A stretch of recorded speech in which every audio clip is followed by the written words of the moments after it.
Good evening and welcome to EBTV's coverage of East Brunswick High School athletics. Today, football against the Hawks of J.P. Stevens High School. Hi, I'm Ken Saroka, broadcasting all the action to you. You have two teams here pretty much in the same position. East Brunswick has only one victory to their credit. Tough-fought win against Edison, and the only reason there's a margin of victory there is that Edison missed the extra point. And J.P. Stevens comes into this game winless on the field. A couple of tough blowout losses to the perennial great teams in our conference, Sayreville and Piscataway, and a close game against Old Bridge that they barely lost. So both teams have come into it playing the same type of game in the sense that they've had to deal with these kind of big blowout losses and these close games. In the case of East Brunswick, they managed to pull out a victory, and in the case of J.P. Stevens, a loss. One thing to watch out for here is that there is a player on the J.P. Stevens Hawks who's about 6'5". He plays wide receiver and defensive end. And in talking to one of the assistant coaches, they said, no, they're going to run right. Bears are going to try to run right at him rather than try to allow this player's athleticism, I think his name is Francois Balou, to get in open space and make these dramatic plays. So we'll see how that goes tonight. Beautiful night here at J. Doyle Field, and we'll be back with the opening kickoff in just a moment.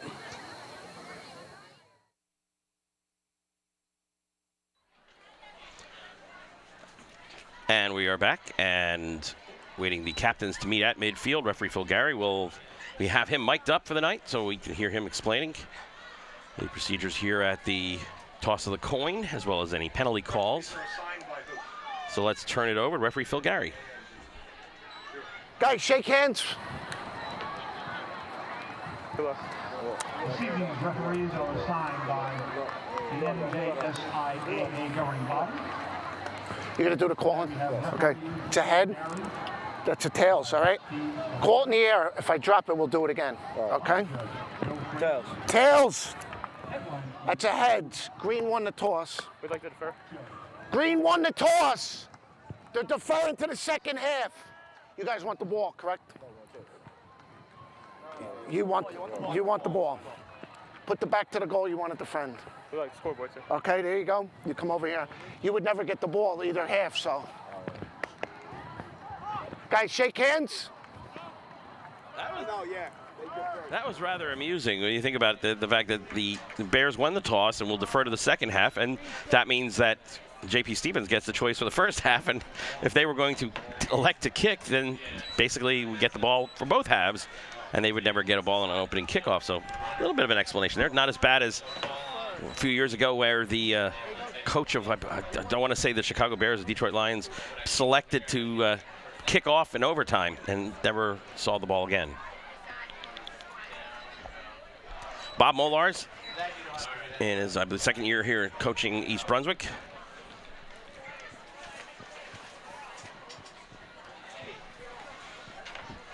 And when you look on the Bears' schedule, this is the game here to kind of focus on winning. The rest of the opponents are very, very tough. You got Monroe coming here on November 7th, and then at Marlborough, I believe, next weekend. So it doesn't get any easier. State consolation game will be the week after the Monroe game. So here we go. Bears will kick off to start. Alex Boyko teeing it up from the 40-yard line.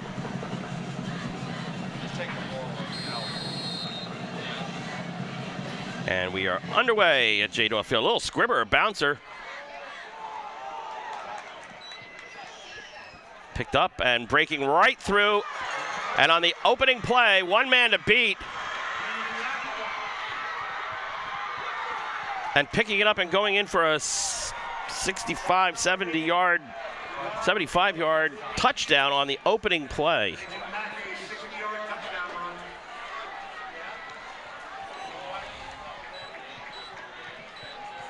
Wow. Not the way it was drawn up. It looks like Rasheed Harvard right through the middle of the line. Nobody to block.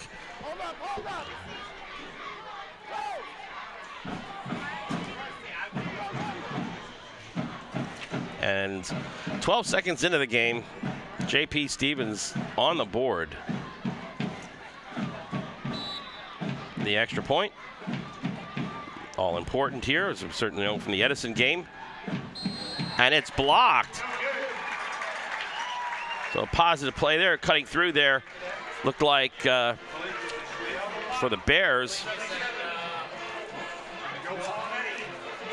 Aaron McSweeney may have gotten in there, or just was low and it got hit right by the, went right into the line. But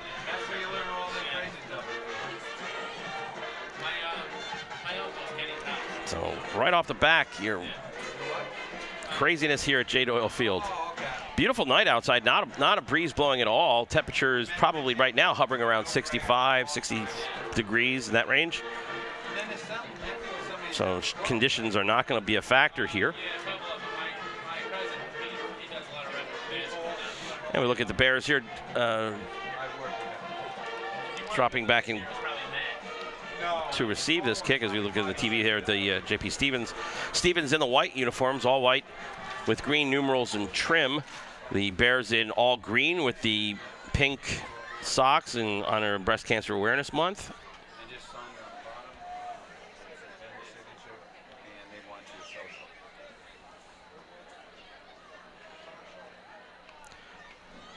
Back deep for the Bears. Brandon Tomaroy is in deep there. Tabori, along with, it looks like, Malik Fitzpatrick and Brendan Kennedy.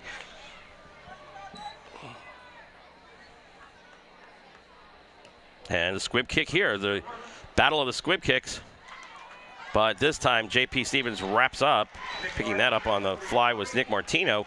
And Martino is essentially dropped where he picked it up. So about the 36, 37 yard line, called 36. Bears will take over, 1st and 10.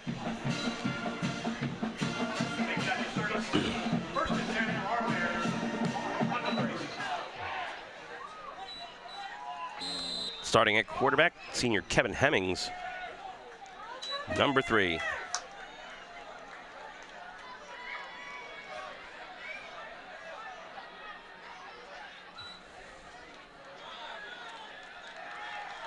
And drop for a loss on the initial play from scrimmage there.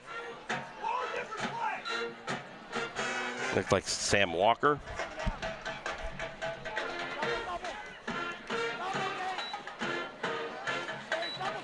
The player to watch, again, Francois Balou, number 13 there, 6'5" as a defensive end and wide receiver, but looks very mobile. Again, they're going to line him, shift him around a lot.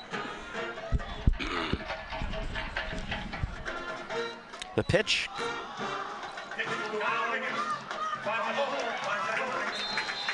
That's Kyle Wiggins. Wiggins gets across the original line of scrimmage where it started, gets out to the 41-yard line. It'll bring up a 3rd down and 5 for the Bears. So a nice gain there. About 8-9 yards on the play. 3rd and 5, ball on the 41. Bears with their opening possession here at J. Doyle Field.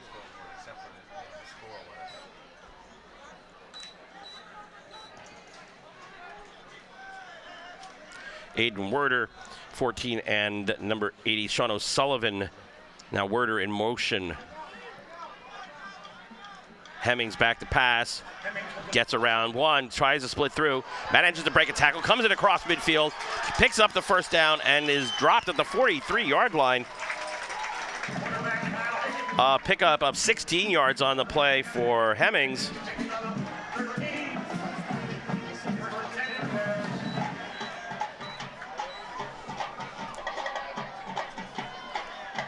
First and 10, Bears on the 42-yard line.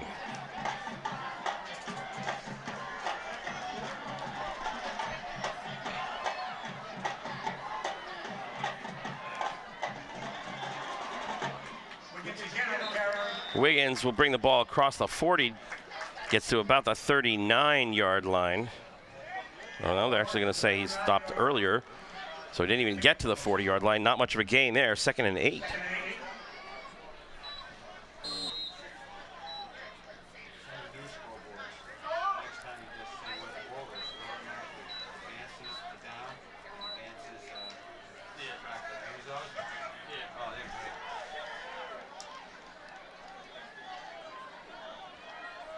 Okay, a little bit of a substitution problem there the last minute. Hemmings looking downfield, is going to get dropped at midfield. Pursued there by the Hawks, number 18, Josh Taylor. Didn't look like there was anything breaking downfield. And that play had an ominous beginning with the confusion there on the substitution.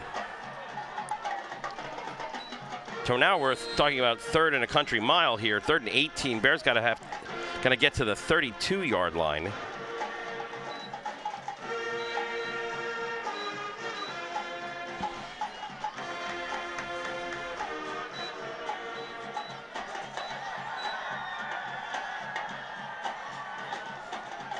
Single setback, Sam Walker in the block.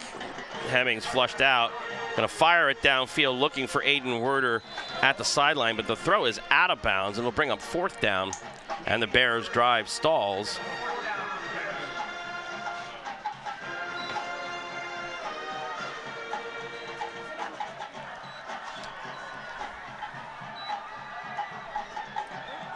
Ball at the midfield stripe. Aaron McSweeney here, the senior. Aaron McSweeney will be back to punt. One man back deep for the Hawks.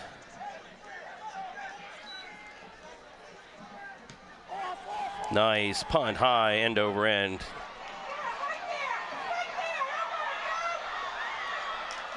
And brought down at the 20 after a 5-yard return is Brandon Oliver.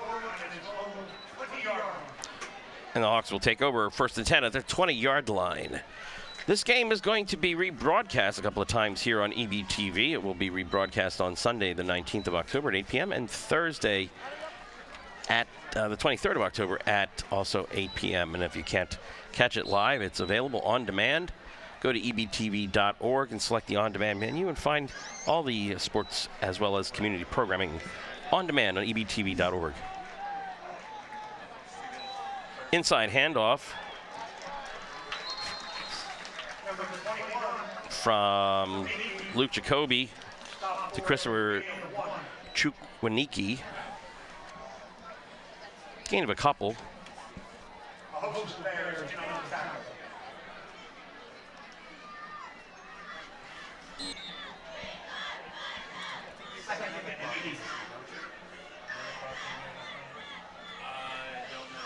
And Jacoby just strolling into the huddle right now after getting instructions from the bench. You have Francois Balou on the outside, on top of your screen, single coverage. But it's a handoff, a sweep, and drop for a loss.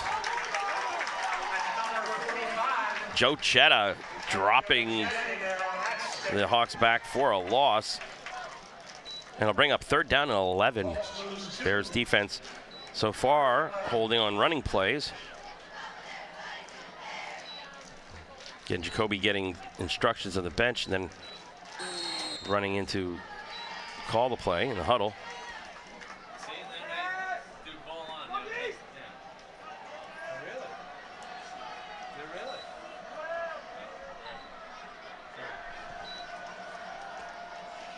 JP Stevens has to get to the 30-yard line here on 3rd down. Balou split up to the top of the screen. Wide receiver in motion. Pass play. And sack him for a major loss. Bears snuffed that out.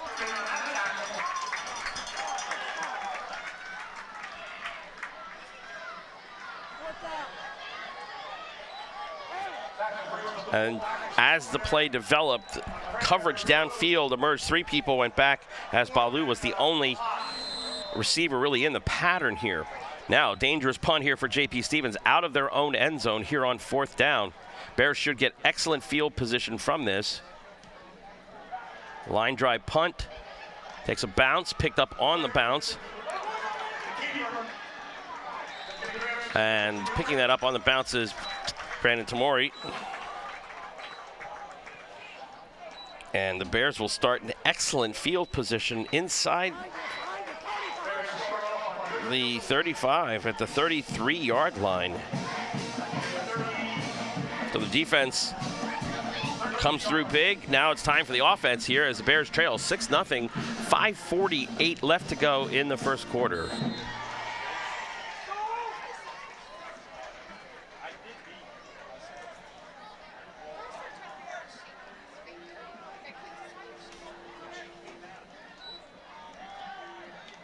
Inside run there. Not Wiggins, not much of a gain there. You have Hemmings in the backfield. The usual pairing of the backs are Wiggins and Sam Walker. Walker being the up back.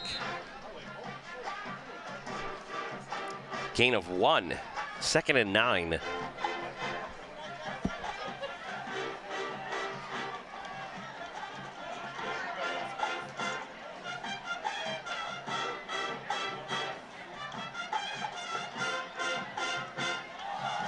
Pitch on the outside looking for blocks. And Wiggins gets inside the 30 to the 29. Bring up a 3rd and 6. 3rd and 5. Long 5, call it 6. Bears have to get to the 23, so it's 3rd and 6.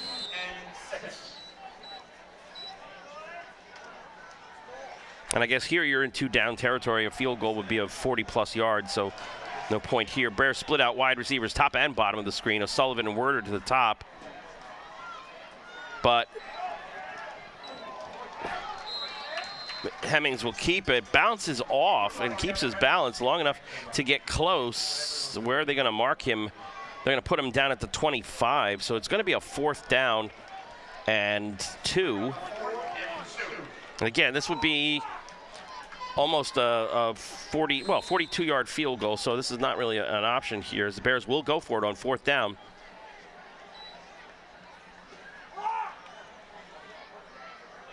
Werder splits out to the top of your screen. Backs cross, set. Ball's loose, popped out and recovered by JP Stevens. So the Bears drive halted as the fumble is recovered.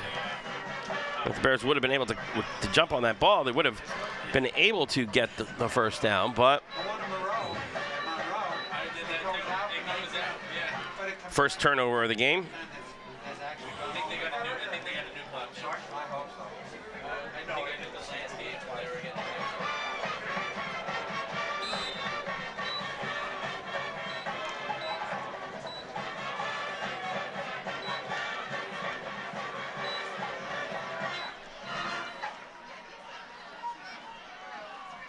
Okay, changing quarterback as Blacknall is now in quarterback, number 7 is in quarterbacking for JP Stevens. Javon Blacknall. And we have a false start penalty.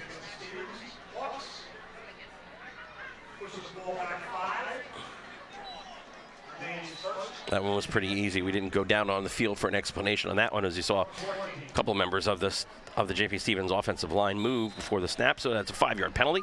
It'll bring up a 1st and 15 as Blacknall is the quarterback for this series of plays.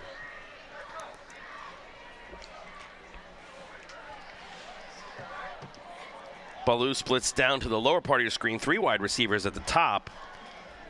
Single coverage, and it's a quarterback draw. And Blacknall will be dropped at the 13-yard line. So no real gain, maybe a loss of a yard.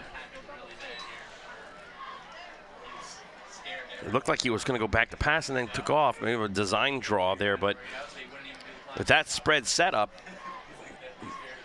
you had Francois Ballou with single coverage.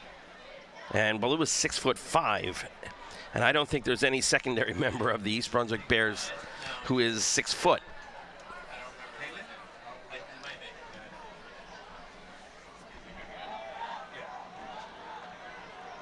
So it's a 2nd down and 15. Same formation. Inside handoff this time. Running right into the strength of the defense. Joe Chetta there with the tackle.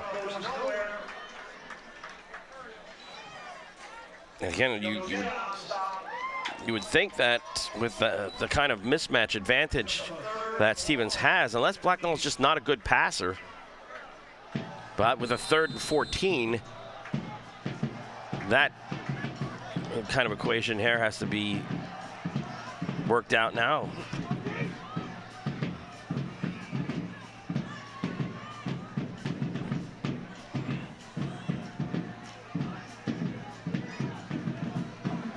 Javon Blacknell, the junior. 1 setback, 2 wide receivers split top and bottom of the screen. Back to pass. Bears rushing 5. Lobbed it in the air. Jump ball. And it looked like, honestly, it looked like Aaron McSweeney lost that one in the lights as he kind of was fighting it on the way down. Blacknell just threw it up there. And once again, Bears defense holds negative yardage for this drive as well. And with the ball at the 15-yard line, JP Stevens will be punting from close to their own end zone. Again, another opportunity for the Bears to get really good field position. Now Blacknell will come back as the punter.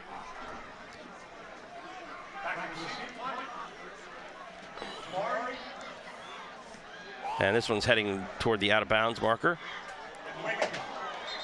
And how that was caught and held on to without a fair catch. But the Bears will retain possession of it at the 35-yard line. With 1:51 left in this first quarter of play. JP Stevens up 6-0 high. I'm Ken Saroka, broadcasting all the action to you on EBTV. We'd like to take time right now to thank the EBTV technical crew for coming out. They set up a couple hours ahead of this game, and they'll be here breaking all this equipment down for a couple hours after, and they do a great job covering East Brunswick High School athletics, and we thank them for it. Hemmings drops the snap and covers down, cover it for a loss of 1 on the play.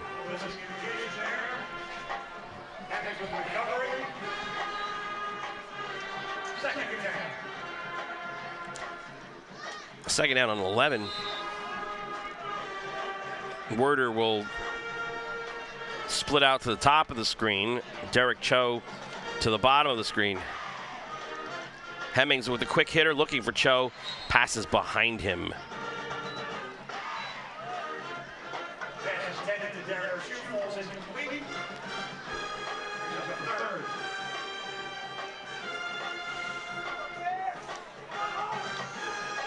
Third down and 11.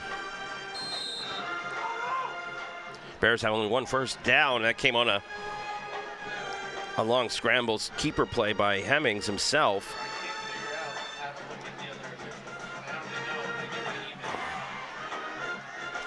Two wide receivers split to the top and to the bottom. Single setback is Walker. Back to pass. Hemmings looking over the middle. Had a man wide open down the seam and did not connect. Overthrew Derek Cho, and he had that seam route open. And it's a 4th down and 11, and Coach Molars is looking to punt, or is he going to? He's going to go for it here. Punting, if you put it in the end zone, you don't gain any, real net yards here, but you are giving JP Stevens good field position if you don't, or better field position than what they've had the last 2 drives. Single setback, 2 wide receivers split to the top and the bottom of the screen. The blitz is coming. Over the middle, it hits Sean O'Sullivan. O'Sullivan splits a tackle and will go in for the touchdown. Sean O'Sullivan picks up the pass and dances through the defense. A 35-yard touchdown strike. And East Brunswick has tied the game.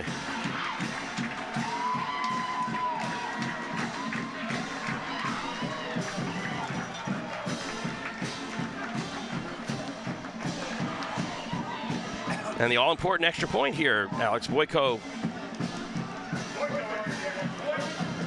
from an Aiden Werder hold.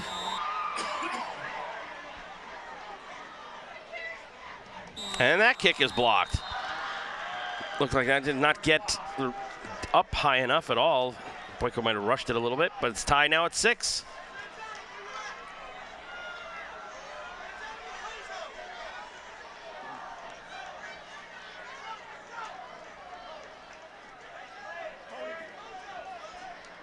So 6-6. We have 1 minute and 7 seconds left in the first quarter. Well, let's see what the kickoff strategy is here. Last time it was a bouncer that ended up in the hands of a JP Stevens Hawk, who ran it back 65 yards.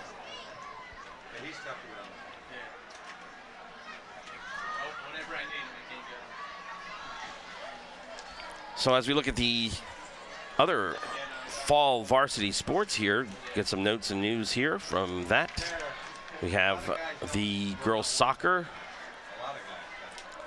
8-6-1 right now. They have a game at Hightstown tomorrow, Saturday the 18th, here at 1 p.m.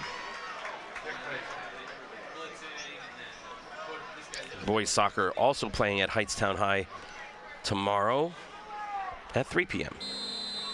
Boyko will kick off. And a bouncer.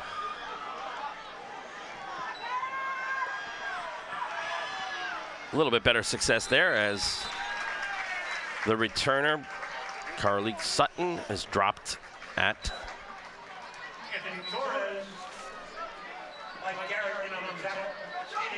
the 32-yard line.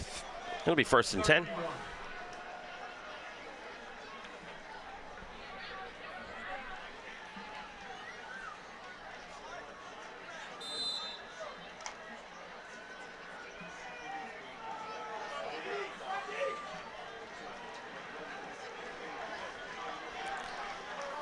And the great quarterback shuffle starts again as the flare pass, a little bubble screen there for Baloo. Snuffed out nicely by the Bears defense there. Pass from Luke Jacoby to Baloo. Gain of 4 will be 2nd and 6.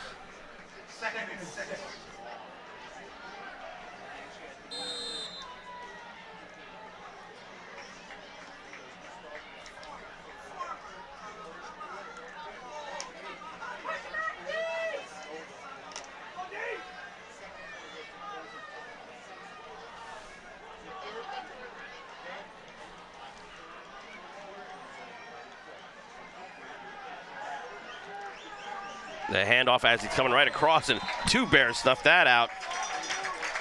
O'Sullivan came in as well as 65, Alex Wojcik. A little bit of trickery there and did not work. That'll be the last play of the first quarter.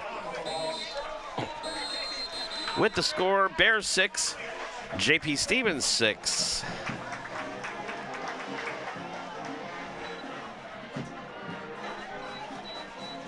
So again, the Bears, this is the kind of winnable game on the schedule that's left. The Bears play at Marlborough next week. And the game on the 31st, which was supposed to be here, was against Sayreville, and that game has been forfeited. And the next game after that would be home here against Monroe, and that's not a winnable game. The division is just stacked with talented teams: Piscataway, South Brunswick, Sayreville before they had their program suspended. Big time football here in Middlesex County is in this red division.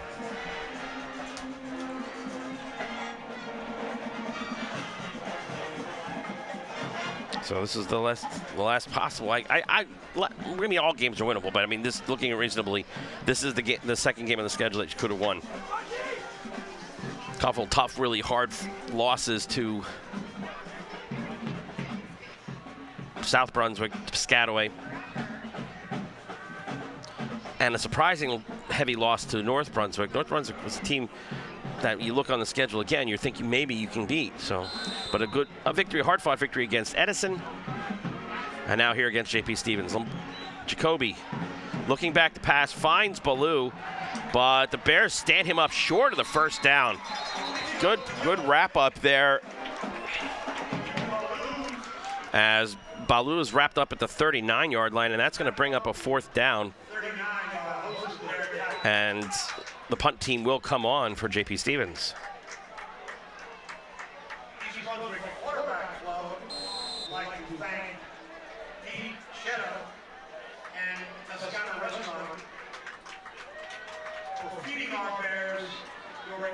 Oh, no, they're going to go for it here on 4th down. Okay, 4th down, close formation here. Maybe trying to draw the Bears offside. And they shift back, and now they're going to go into punt formation. So a little bit of trickery there to try to get the Bears to jump.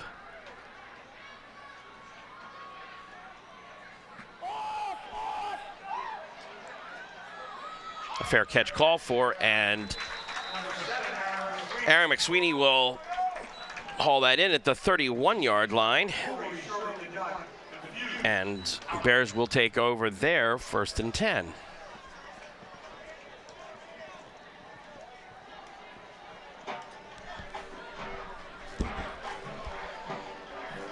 All right, our continuing look here at the fall sports at East Brunswick High School. Again, we talked about the boys and girls soccer team both playing Saturday tomorrow here, or at Hightstown, I should say.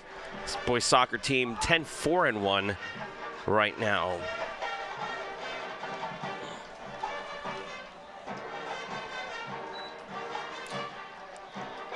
Hand off to Tamori. Sorry, that's Wiggins. Kyle Wiggins. Yeah, no gain on the play.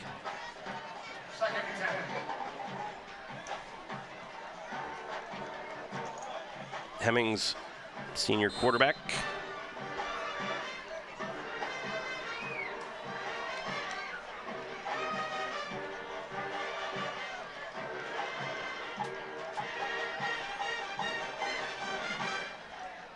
High backfield. The deep handoff to Wiggins. Wiggins gets to the 40. Let's see where they mark it. 40-41 yard line. They're going to put him close to the marker, close to the sticks. Maybe we'll get a measurement here. And let's get that measurement here. And maybe we can listen in here on Phil Gary, the head referee here. Back up.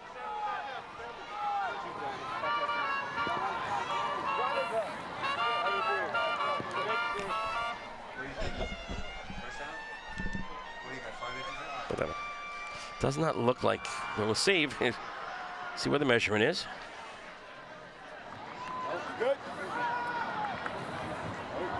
Oh boy, short, just short. I had it about 6 inches short. It looked a little closer than that, maybe 1 or 2 links of the chain here. So it'll be a 3rd down in inches here for the Bears.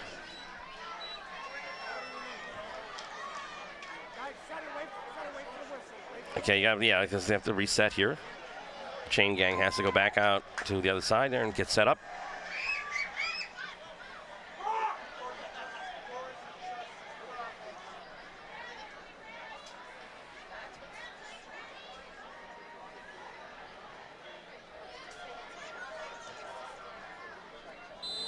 And we're playing back in. 2 wide receivers, high backfield. Hemmings just looking to plow himself forward, and he does get the 1st down. The Bears will move the sticks here, as we are now into the 9:51 mark of the 2nd quarter here at J. Doyle Field.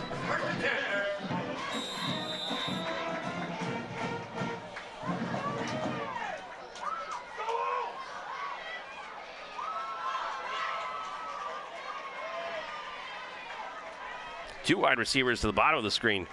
Eye backfield. The handoff and tripped up immediately is Wiggins. Dropped probably for a loss on the play. Yeah, loss of 2.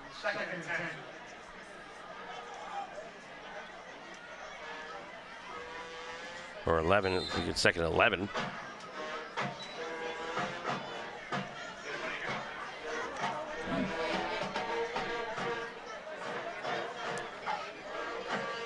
Sean O'Sullivan checks in.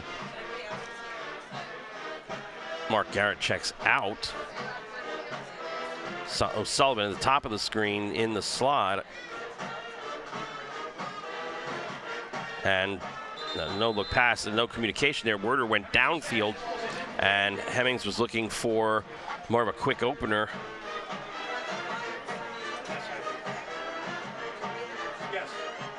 So 3rd down and 11 here.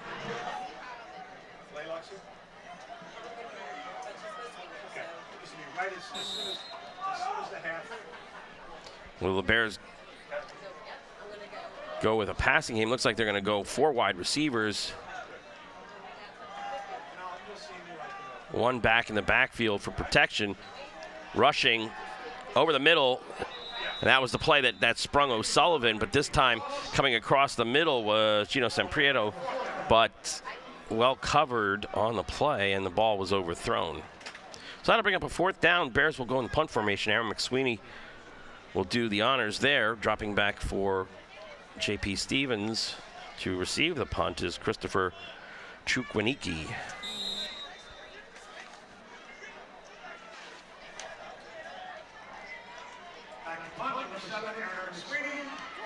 Line drive. Going to take a nice East Brunswick bounce. And to go down to the 12-yard line, where the Hawks will take over.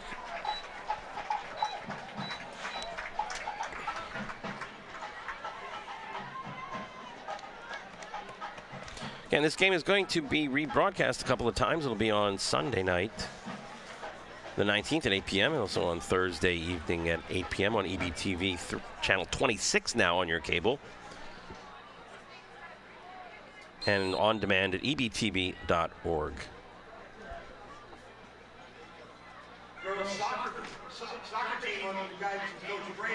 And the quarterback shuffle is back in motion again. Javon Blockdown will be under center here for this 4th series of plays for JP Stevens.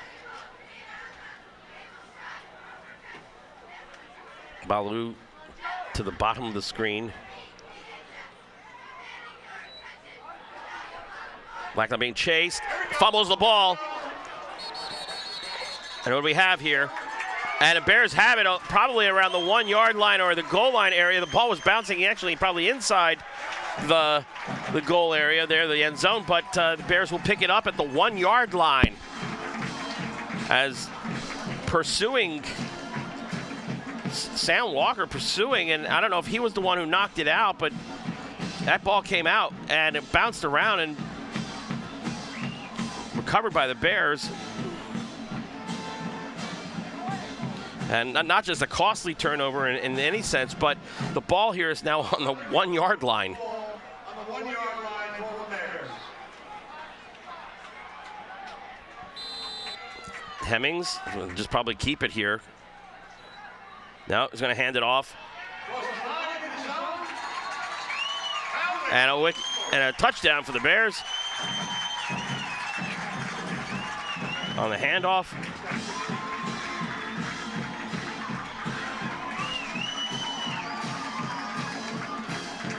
And Malik Fitzpatrick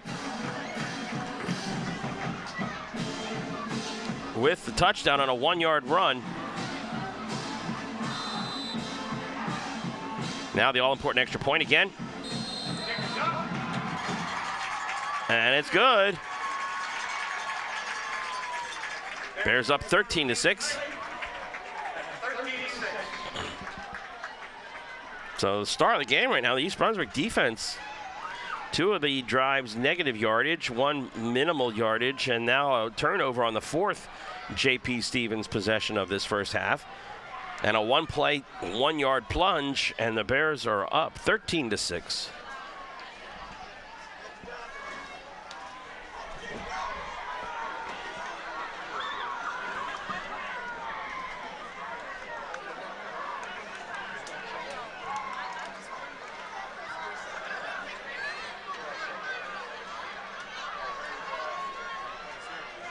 Good crowd on hand here.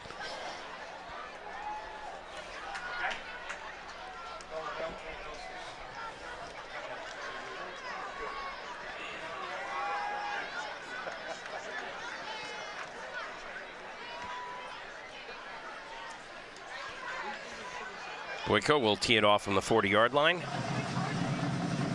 So far, the strategy has been to bounce them.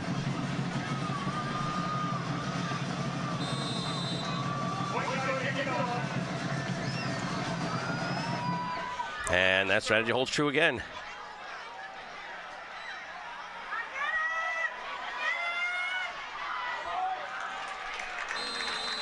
And that's Rushlek Harvard. And stopped at the 30-yard line where the Hawks will take over first and 10.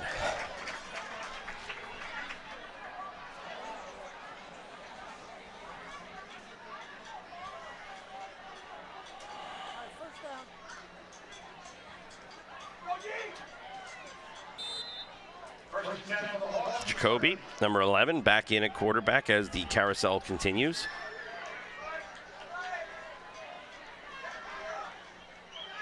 Three wide receivers at the bottom of the screen. A handoff, though, around the outside, breaking right through. One man to beat. And Fitzpatrick makes a game-saving tackle, or a touchdown-saving tackle, as that play will go for 52 yards. Christopher Chukwanuki broke it around the outside. Again, the protection set up to the lower part of the screen, the close sideline here, and it broke the run to the other side. So this is the first time that the offense has been in East Brunswick territory. Ball on the 19-yard line. Jacoby dropping back to pass now, looking for a little screen pass set up there and being thrown out of bounds. Omar El Shalakani on the tackle, drops the receiver for a 2-yard loss. And you've got that matchup there with Baloo at 6'5", but the Bears have been getting good pressure on the quarterbacks here.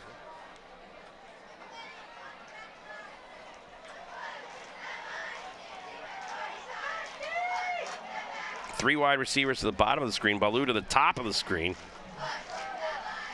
One back in, little flanker screen there to Baloo, and he just stood right up.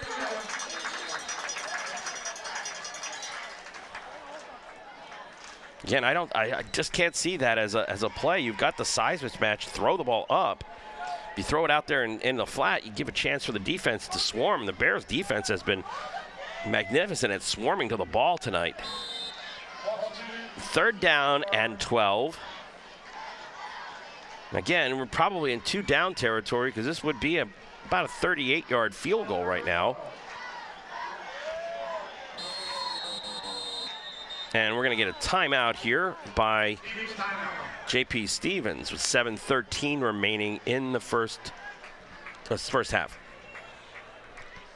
Again, the Bears next week will be at Marlborough. And our last regularly scheduled home game will be Friday, November 7th against the Falcons of Monroe High School here. Then a state championship consolation round game. I don't know where that would be, but that would be the following weekend. And I believe the Turkey Bowl Day game against Old Bridge is there this year.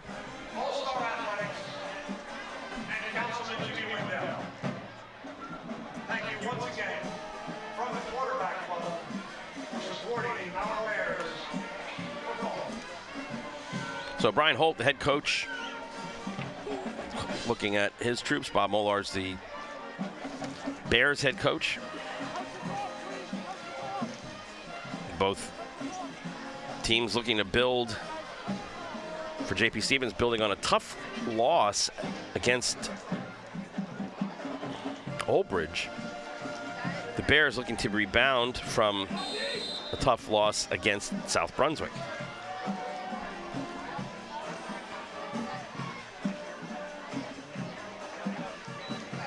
Dropping back to pass and firing it right through the hands of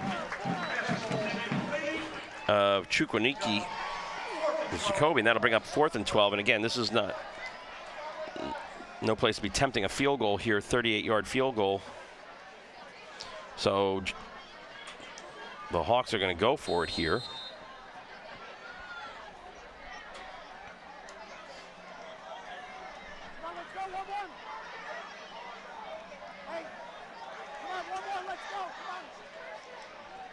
And that was the referee, Phil Garriott, Encouraging the team to get going here after the play.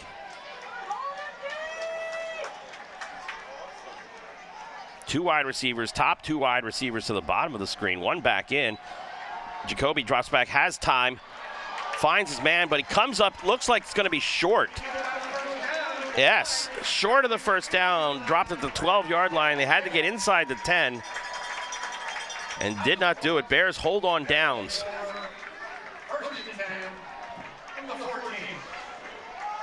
Now the Bears need to do something here, get some yards, get out of their own shadow of their own end zone here to not only chew up some time on the clock, get another score perhaps, but to just win the field position game.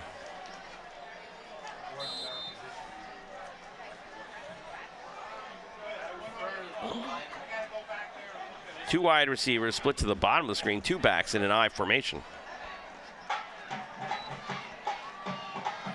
The handoff inside, chopped down almost immediately is Wiggins.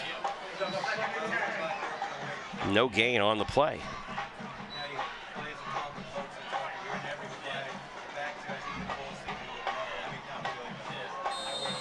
Sean O'Sullivan will check in for the Bears as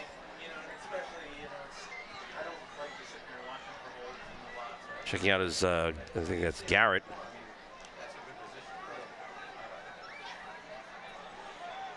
Two wides to the bottom of the screen, one up top, backs flanking Hemmings, and bad snap on the play, just gonna sit on it. Baloo came in a little bit rough there, but no flag on the play. And again, here we go. We talk about, punting out of your own end zone here and the possible dangers with that. Now the ball is on the 5-yard line.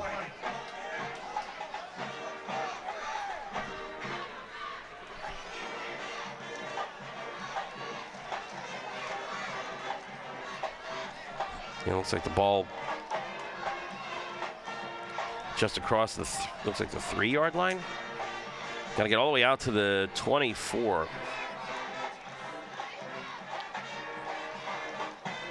Running play and dragged down by the jersey for minimal gain, and it'll bring up a 4th down.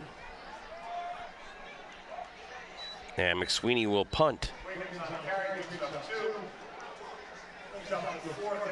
Now you wonder whether or not being so backed up in your end zone, it might be wiser just to have McSweeney run around a little bit and take a knee, surrender the 2 points on the safety, and then punt free kick style from further out. We'll see what happens here. No, McSweeney just lofts one high, end over ender.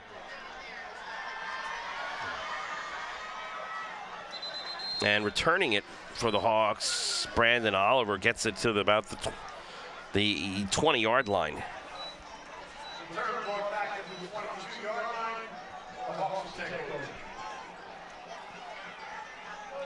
So the Bear defense has a challenge now. Short field. Ball spotted on the 21-yard line. 4:42 left, second quarter.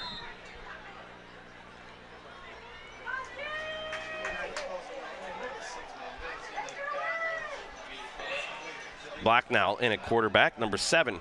3 wide receivers, top of the screen. Quick kind of flanker screen here, but dropped.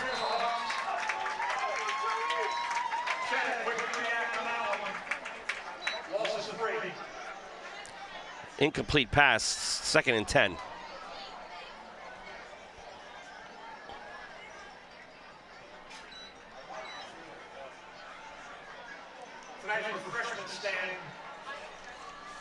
Okay,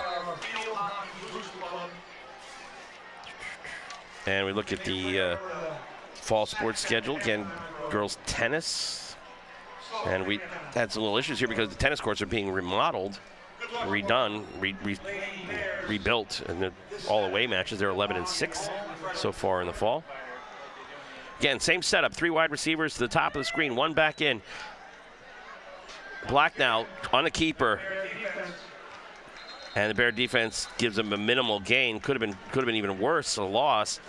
Blacknall was able to get 2 or 3 out of it, and it'll be third, and 8.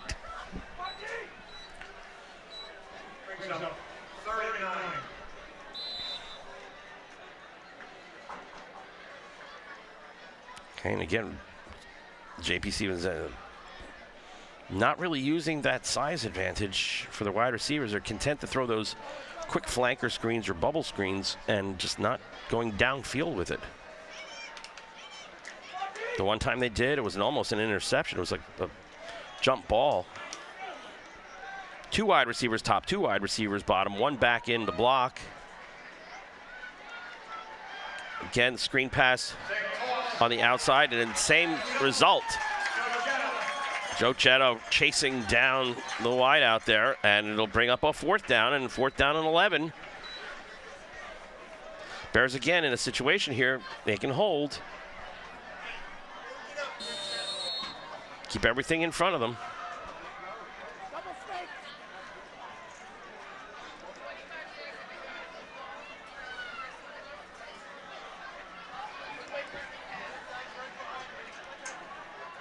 And Blacknall's going to bring the play in here.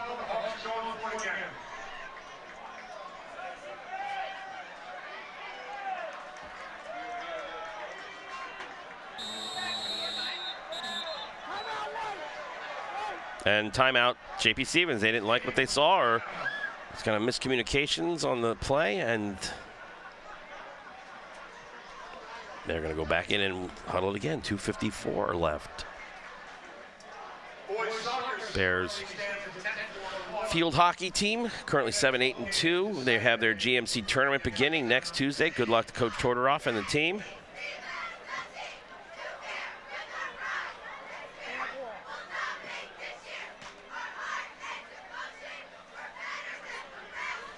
Girls volleyball has a home match against Colonia Monday at 4 o'clock in the gymnasium.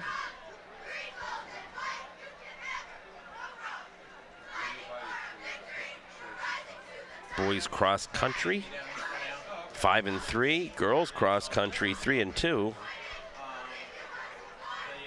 So far, as we look at mid-October, the weather is going to get a little chillier next week, a little more football-like, but can't really complain about the weather so far. Beautiful night here at J. Doyle Field, no breeze to speak of. 4th down and 12. 2 wide receivers bunched at the top, 2 wide receivers at the bottom. And this time they do manage to break it through. And getting through the defense is number 2, Quazir Reddick. And he picks up a 1st down, and it's going to be 1st and goal. Again, the Bears needed to keep that in front of them and wrap up quick, and they did not. So here we are at the 2-yard line, 1st and goal. As JP Stevens looks to drive in and tie this game potentially right before the half.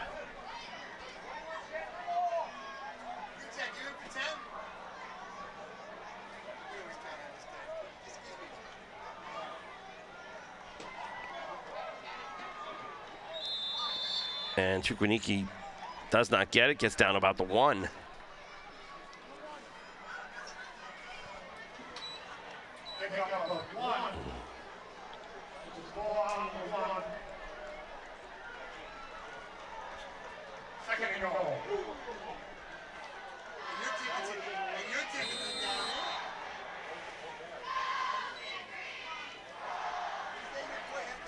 Less than 2 minutes.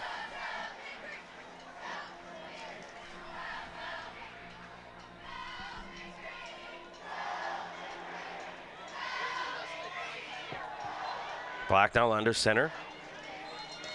Penalty markers on the play. And that's going to, well,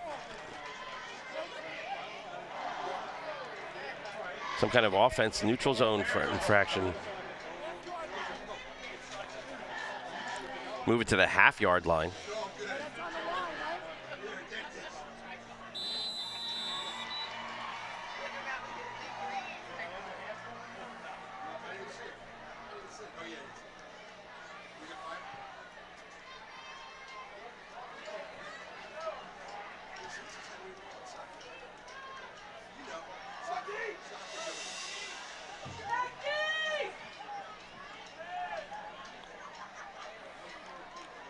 Three backs in the backfield now.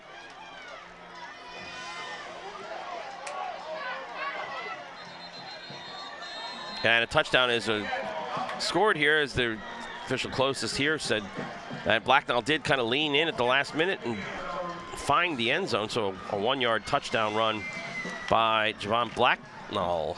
And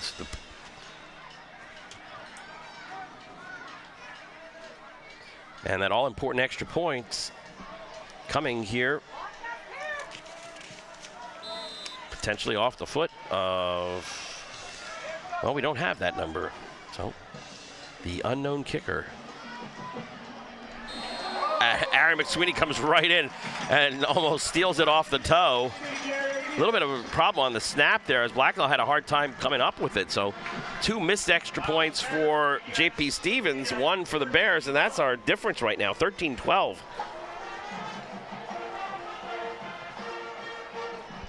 With 1:04 left to go.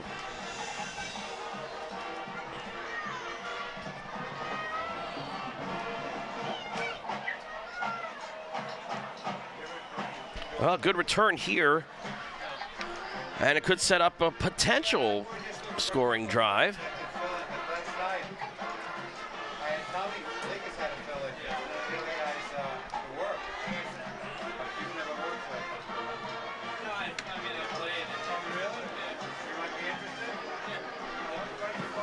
Dropping back deep for the Bears.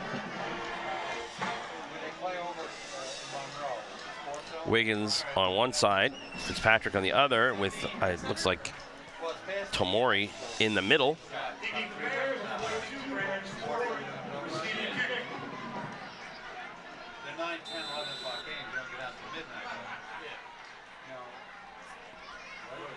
And here we go. A little dribbler. Picked up and taken and immediately body slammed WWE style is Nick Martino. But Bears with decent field position at the 38. 1 minute and 3 timeouts remaining. So possibility here if the Bears could get something going quick, or would they be content just to run it out? We'll see. 2 wide receivers, top 2 wide receivers at the bottom. A little bit of confusion in the defensive backfield here for the Hawks.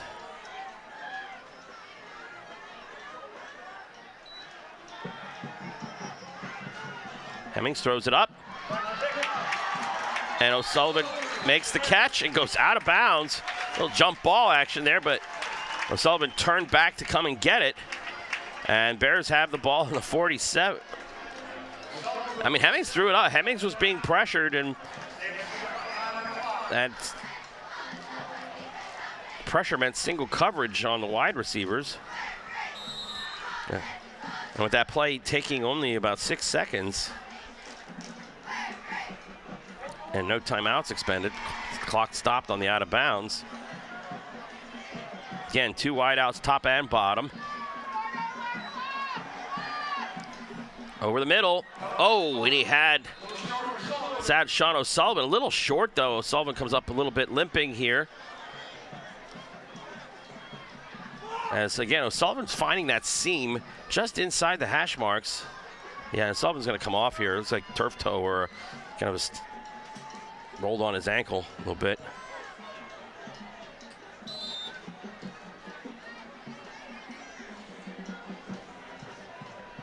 Second and 10.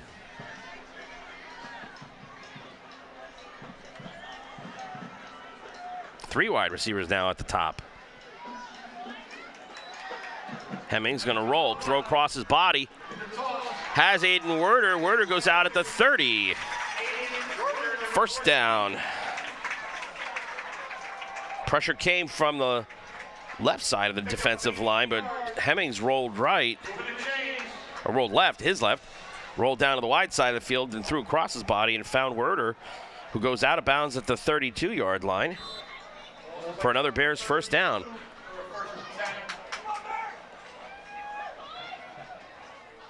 .44 seconds, clock stopped with the out of bounds. Snap, rolling, throwing it up for grabs. And in that corner, having some room there was Derek Cho, did not come up with it. Ball looked like it was a little overthrown.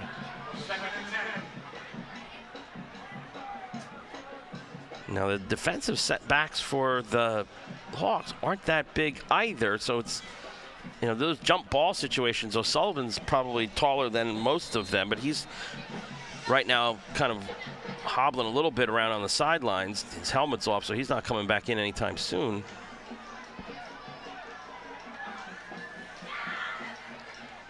Three wide receivers to the near side.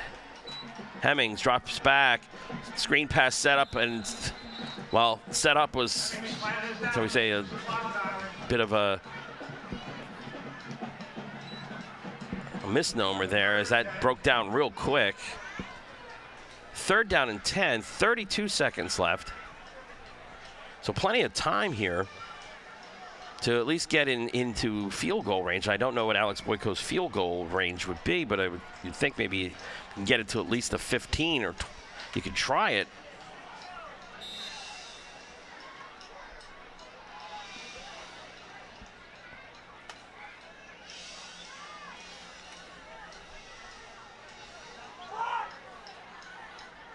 Again, trips to the bottom side of your screen. Now, quarterback draw Hemmings. If he can just break through that line, he's going to get across and gets out of bounds inside the 30. Saw the protection was breaking down, didn't have anybody open downfield, tucked it under and started running. Got to, again, just inside, just around the 30-yard line, 28 now. And, you know, this is a good time for calling a timeout here, as Coach Mollars will take a timeout with 23 seconds left. Bears needing to get to the 22-yard line to pick up a first down. Clock would then stop on the movement of the chains. You take another timeout and then try your luck downfield.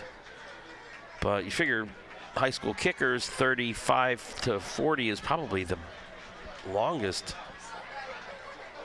So that would have to be somewhere 15-yard line.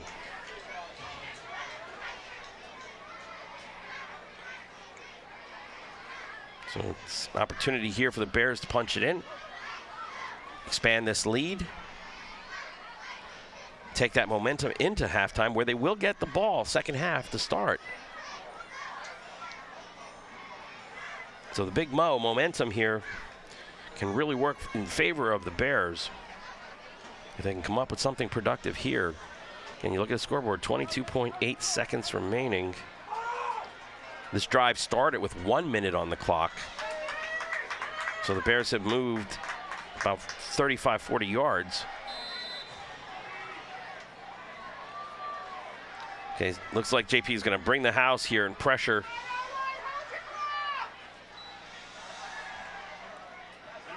Oh, had the guy, probably had a man around the marker, had Austin Gambino around the marker, but sitting there poaching on that route was Baloo, who had dropped back, and it just kind of went through his hands.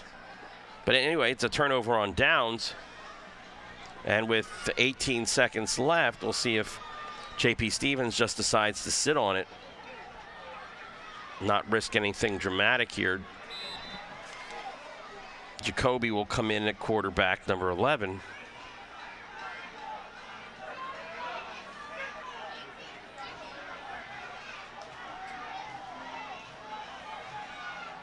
Three wide receivers to the bottom of the screen. Does not look like they're just going to sit on it. Well, here's the inside handoff. Joe Chetto with the tackle at around the 33-yard line. And JP Stevens just content to let this run out here.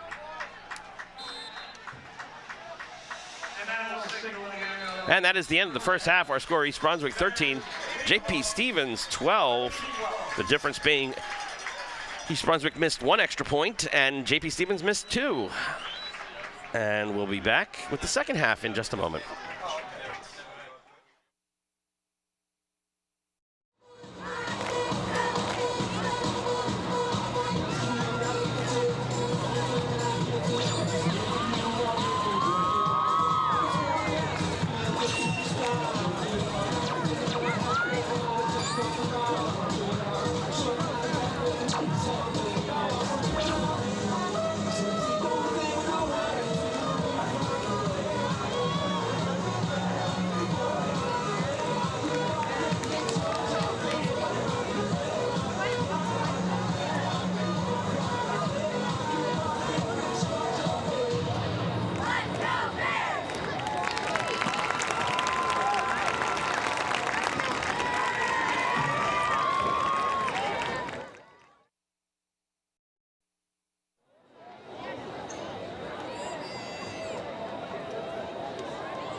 And we are back. Second half almost underway here as East Brunswick will receive the kickoff for the second half.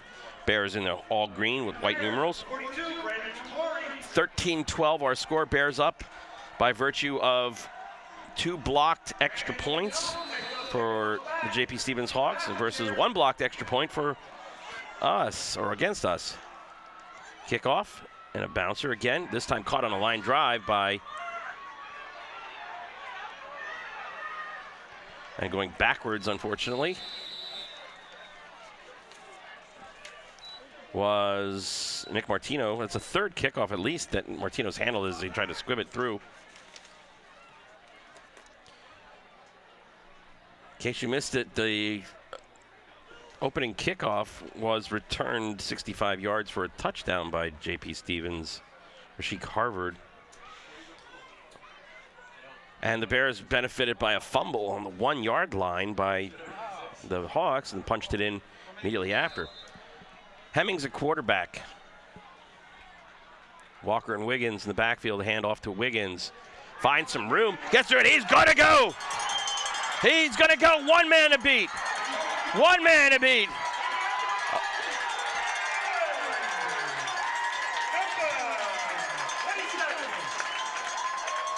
Wow. If those people still at the concession stand, guess what?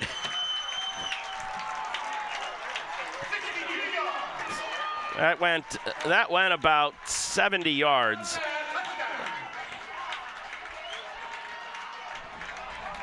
That went about 70 yards. Wow. Just broke through the middle, and again, so far they've been able to stop the run up the middle, but he pierced through. Boyko with the extra point, and it is good.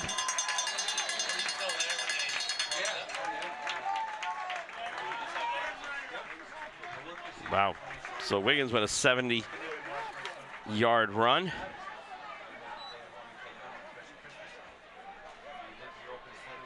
Let's listen in. Penalty flag on the field. On the kickoff, okay. Personal foul, running into the kicker. On the defense, they're gonna take it on the kickoff. I thought there was a little bit of a melee there at the end, and they did call roughing the kicker. We didn't see the flag because the flag actually landed on the yellow stripe there. That's part of the soccer goal lines. Roughing the kicker call, and that the Bears will get the kickoff basically from the 45-yard line of JP Stevens.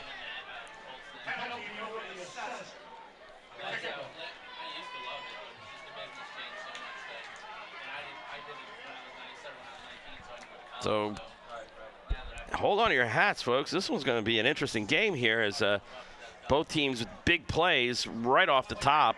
For the Bears, the first play from scrimmage in the second half, and for the Hawks, taking the opening kickoff back. Now Boyko's going to kick it off from the 45 here.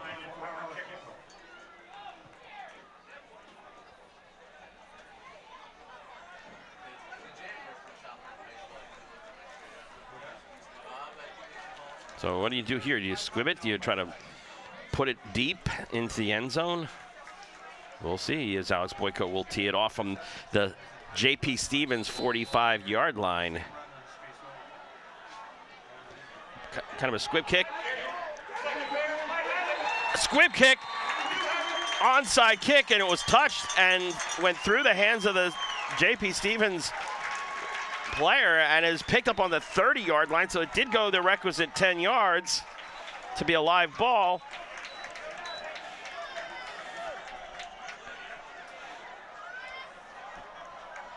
And the Bears will have possession, 1st and 10 on the 30-yard line.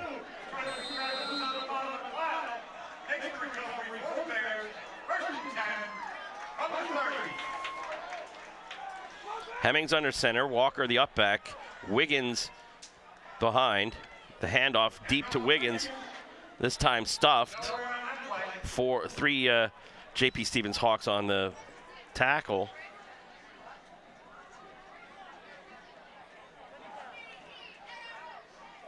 The game plan was to run at Francois Balou, who is number 13, plays defensive end, though he's 6'5", but rather skinny. But Balou's been bouncing all over the place from side to side here. 2 wide receivers to the top of the screen, 2 backs in an eye. The pitch to Tamori. Tamori cutting through, will get it inside the 10-yard line, and the Bears will have a 1st and goal. Quick pitch, and Tamori found a nice little lane there. And that's where Balou had vacated, and he moved to the other side of the formation. They ran right at that part, and guess what? He's not home there to make the tackle. So Bears now with a 1st and goal just inside the 10.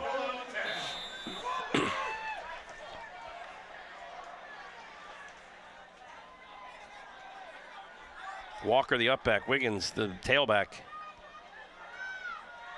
Hemmings with the handoff. Wiggins will get 2, maybe 3. 2. Call it 2. 2nd and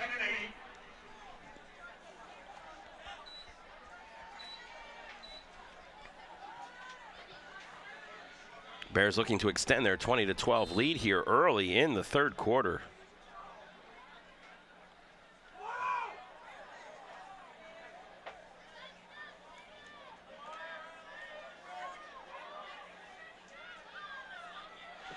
Werder, top of the screen. Looks like O'Sullivan in the slot.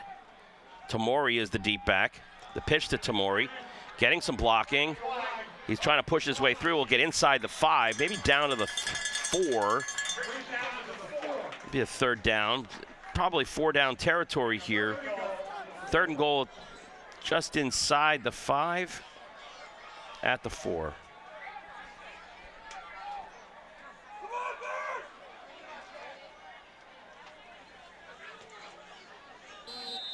Tamori picking up some good yards, running off tackle. And he'll stay in the game. Walker, the upback. Cho and Werder down to split to the lower part of the screen. The pitch to Tamori, looking to get through.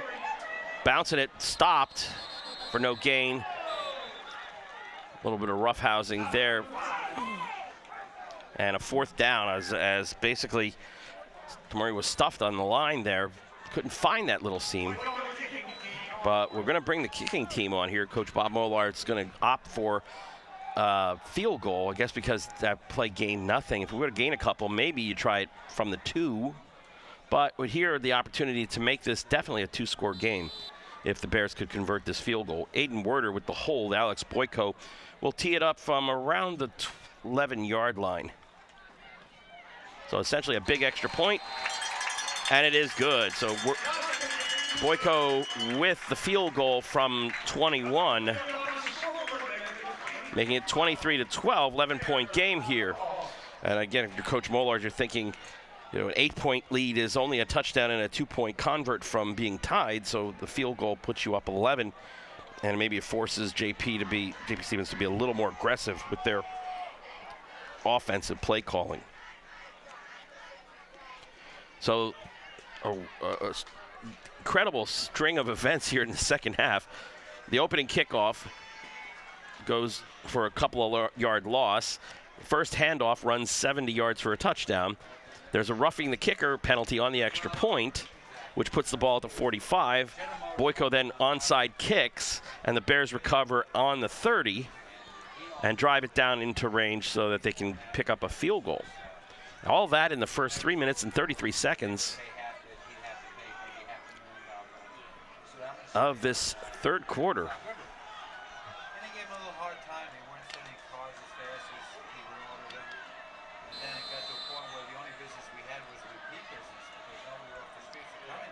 Boyko line driving it again. Picked up on a hop. Chukwaniki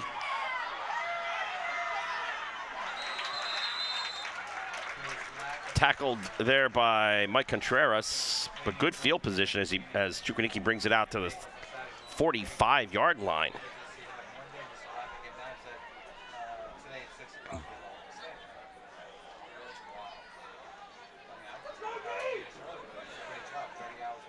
Now the Bears defense gets their first chance here. Jacoby, number 11, in a quarterback, as JP Stevens is going to once again rotate their quarterbacks in and out. Chukwuneke with the handoff, running off tackle here. Breaks it through to the secondary, gets the first down into Bears territory at around the 41-yard line. Well, the first one was 3 feet of water in the showroom. Oh, no, we're so high up. Gonna mark it at the 42. And then the last one, they were closed. The one we just recently had a year and a half ago or so, 2 years ago, that would have finished us. Yeah. That was terrible down there. Came all the way up almost to my house. I'm on the top of that, like to the first day installed over there. 2 wide receivers, 3 wide receivers down below. Again, Chukwuneke on the outside, getting a block, gets down the sideline, and he'll run it into a touchdown as he makes it to the pylon. Went looking to see if if he was stepped out of bounds. They're going to say yes, no, it's going to say a touchdown.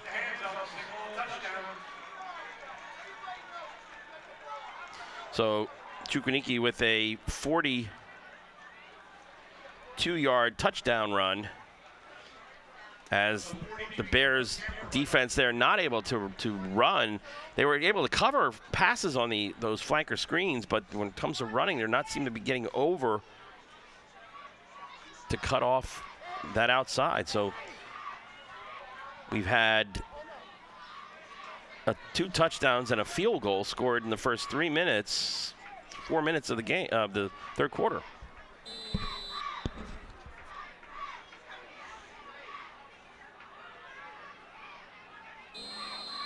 And this time the PAT is good.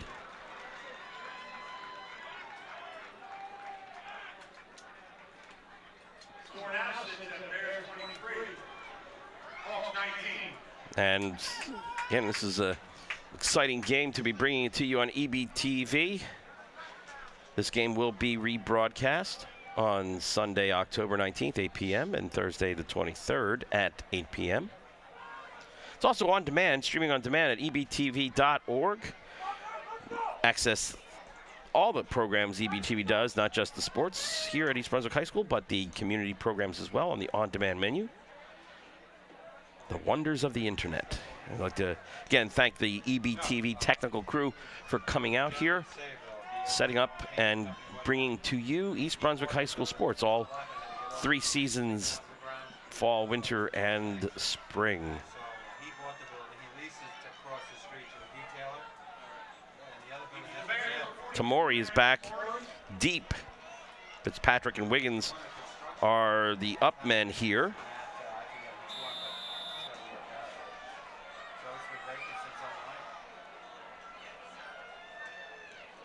Again, a little squibbler. Another squibbler. Martino again gets it, trying to find some room on the sideline there, and gets maybe 2 yards this time. I don't know if they're picking on him or not, but I think that's the 4th or 5th kickoff that he's returned. Couple of yards, flipping the ball.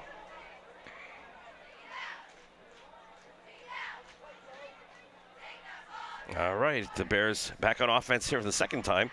A little bit worse field position, if you can call the 36-yard line worse field position. But that's where the Bears will start, 1st and 10.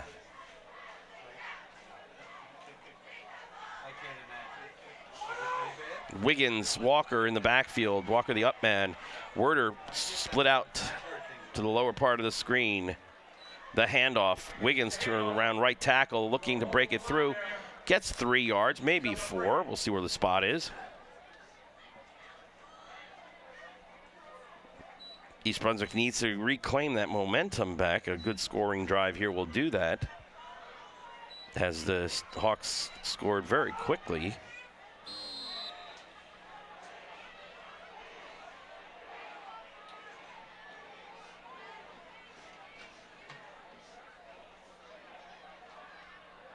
Cho and Werder will split out to the bottom part of the screen. 2 backs in an eye. The pitch to Tamori. Tamori will get to maybe the 40, maybe the 41. Back to the line of scrimmage.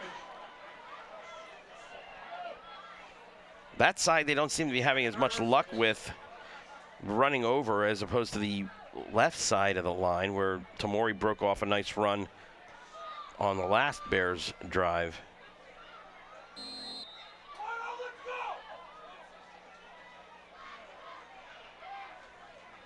Now Tamori comes off. Sean O'Sullivan looks to be in good shape after his, looks like he rolled an ankle or something early or late in the first half. Hemmings will be dropping back in shotgun, looking. Screen. Oh, that was danger written all over it. Even if O'Sullivan would have caught it, he probably would have been dropped immediately. Good coverage in the defensive backfield there. And that'll bring up a 4th down. Aaron McSweeney, the punter, comes on for the Bears. Dropping back deep, Brandon Oliver for the Hawks.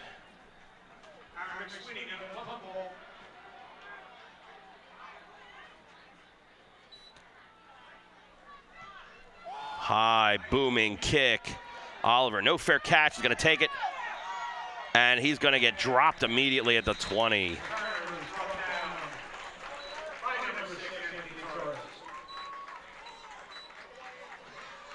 Nice punt, no net yard return.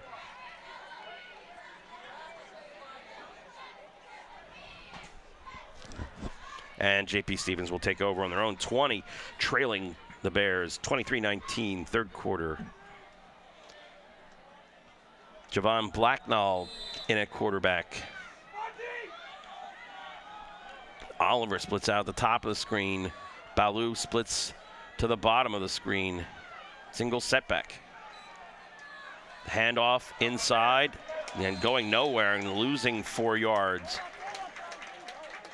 is Chukwunike. As the Bears got good penetration there, didn't allow Chukwunike to get to the outside and break it up field. It looks like what they're doing is that they're running, they're sending Baloo into the pattern, and there's nobody, it's like a second level there. So they got one-on-one coverage with Baloo, 3 wide receivers at the top, and then they're running behind Baloo. Now you have the 3 wide receivers down to the bottom, 2 wide receivers tops. Empty backfield. The flanker screen to Baloo. Sean O'Sullivan comes up. And a minimal gain there, gain of maybe 5. And that'll bring up a 3rd and 8.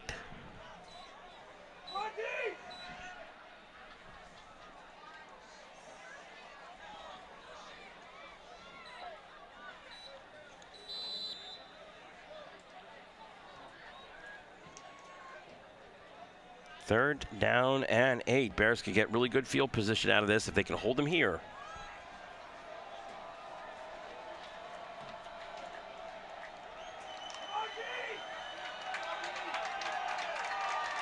Two wide receivers split to top and bottom, single setback. Chukwunike's looking around, kind of confused where he's going here.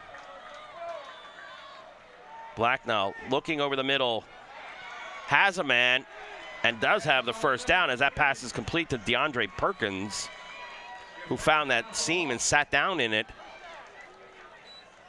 And the Bears defense allows JP to get a first down. JP Stevens to get a first down at their 40, at the Stevens 40.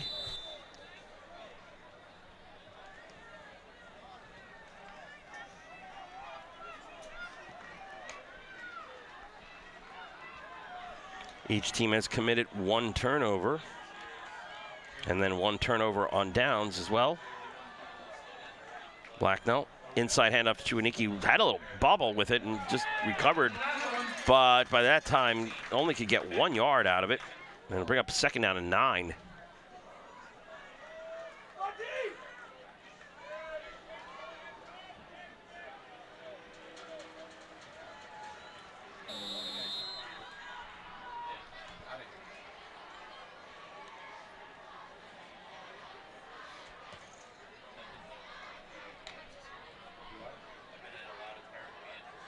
Three wide receivers coming down to the lower part of the screen. Baloo split to the top. Defense shifting here. handoff. And making a gain of about 5. Chukwunike running behind his wide receivers. And it'll be a 3rd down and 3 here.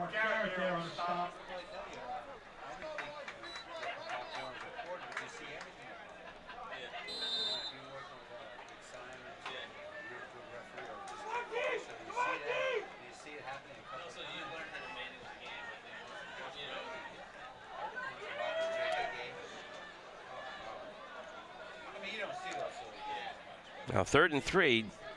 I don't know what kind of arm Blacknall has downfield for passing, but this is a kind of a pass that you might think would be that long bomb. Looking for, inside draw. Oh, and coming up with a big hit is Sean O'Sullivan. And stopping him before he gets to the midfield stripe, and that's going to be a 4th down now. But it's only a 4th and 1, and you'll have a decision here, and it looks like the decision is to punt, which Blacknall is also the punter here, so I wouldn't exactly trust it. But they do the same thing that they did before. You have Jacoby and also there, and then they split off and they create the punt formation. So maybe you try to get the hard count, get somebody to jump offside. No, they are going to go for it. Oh, and getting across and making the 1st down. Ooh, had a chance to stuff it behind the line, and getting there is DeAndre Perkins, picking up 3.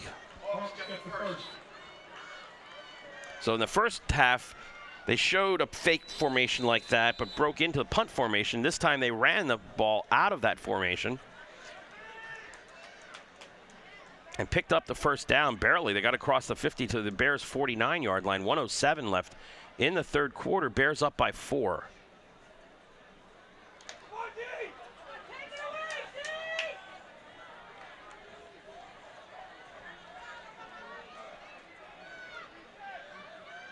Dropping back to pass.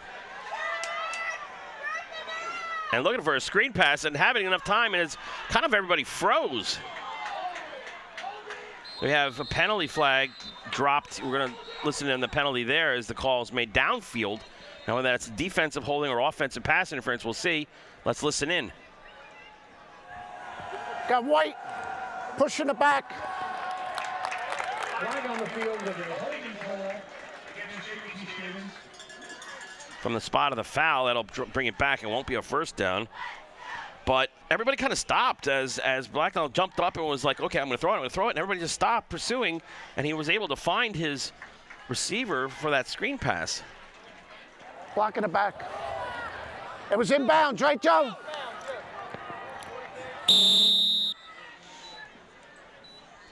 Okay, so that's, the play gained 3 yards, or 10, more than 10, but come back with a penalty, so it'll be a 1st and 7. 3 wide receivers up top, 1 below, single setback. Perkins. Blacknall has a hard time picking up the ball. Pursued. Now he has his man Ballou downfield. But we'll listen in. I think this is going to be an illegal forward pass. Yes. Ahead. I was watching downfield now. Appears to be a line of scrimmage violation. So we'll listen in here on the official call, but I believe it's an illegal forward pass. From here.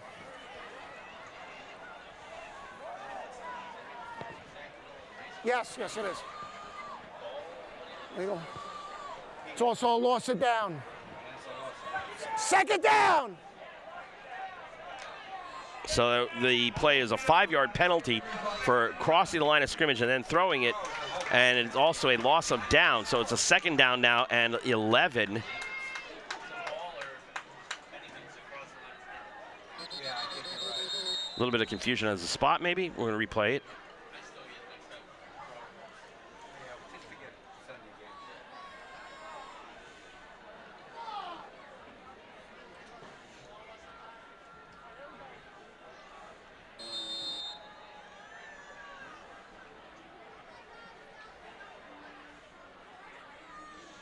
And, of course, JP Stevens tried to run that play, so I don't know if they're going to run the same exact play again.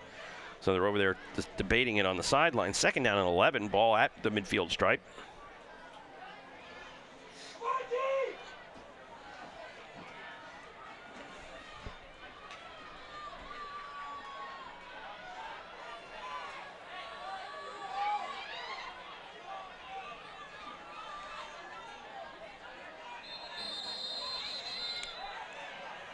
And we have a delay of game.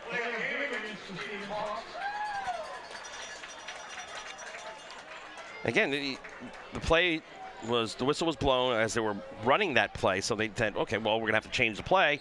But by the time they got it discussed on the sideline and came back, burned the time clock. And so now it's a 2nd down and 16. 3 wide receivers top of the screen, 1 back in coverage. Perkins gets the handoff on the draw.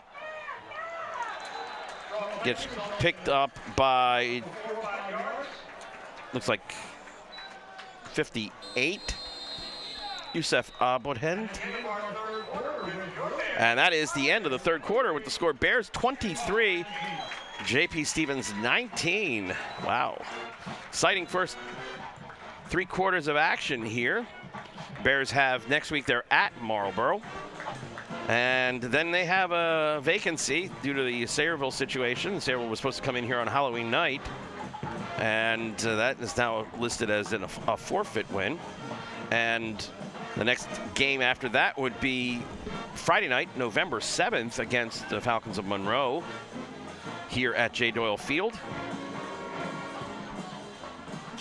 And the week after that would be the state championship consolation round game. And whether or not the Bears would be hosting that is still up in the air. And last but not least, the annual Thanksgiving Day game against the Knights of Old Bridge, the Battle of Route 18, which I believe is there at Old Bridge this year.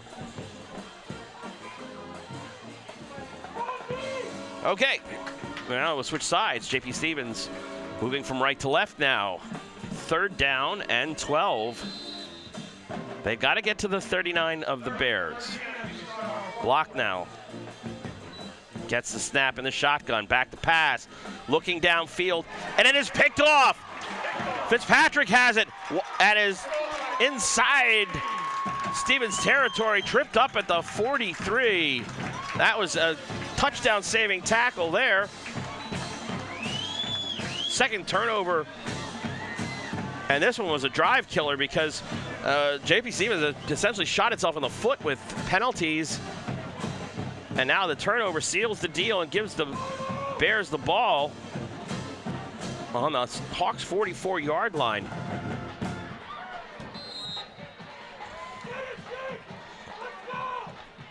Bears need to do 2 things. 1, control the clock here. 3 and out is not a good idea. And Hemmings will run it around the end here, cuts it through, gets it through, past the 1st down marker, and dives forward at the 32-yard line.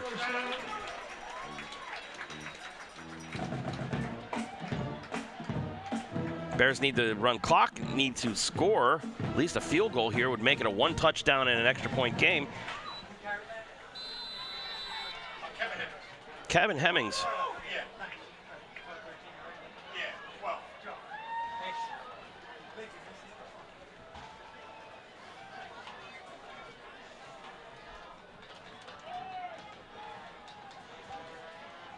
Two backs.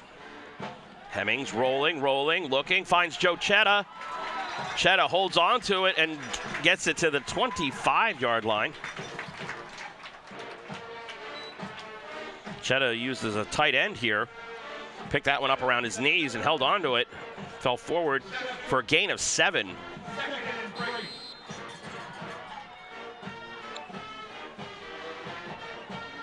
Aiden Werder, top of the screen. 2 backs. Walker, the up back. Wiggins, the tailback. Wiggins gets the ball. Leans forward. Okay, we're getting close to the 1st down, but probably short here. We've got Bears have to get to the 22. That looks like it's going to be marked at about the 23. So they'll bring up a 3rd down and 1. As Wiggins picked up 2.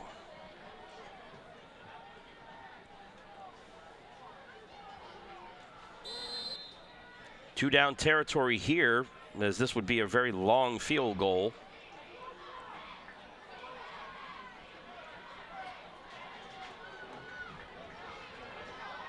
Tamori in the backfield now as the tailback. The pitch to Tamori. Ooh, I don't think he made that one as he got turned sideways.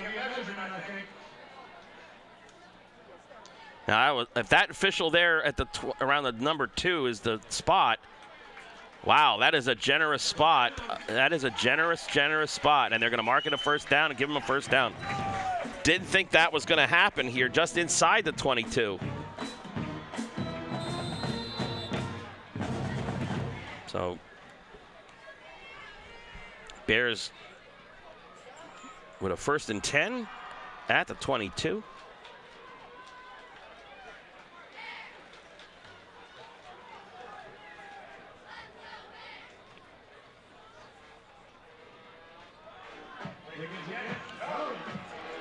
Breaking through, going 22 yards for the touchdown is Zahir Jackson, the freshman. The freshman comes in and tailback and goes 22 yards. Wow. And we hope to be calling that name for a few years here. Yeah, it's listed on my program here as a freshman.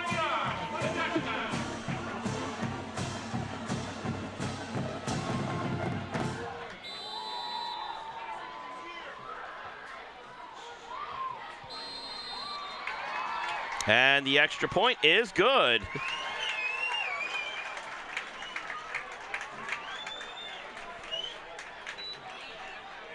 And the Bears go up 30-19 here with 9:22 left in quarter number 4.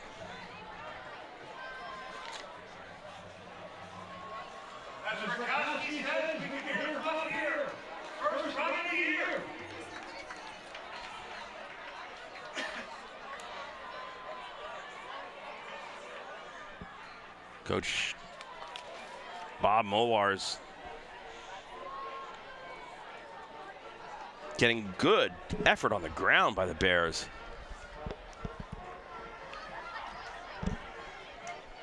Wiggins with a 70-yard run. Tamori has come through with some big runs, and now Jackson with the 22-yard touchdown run. Bears probably have about 150 yards on the ground. Hemmings with his own keepers, probably another 25 on top, on top of what I mentioned. So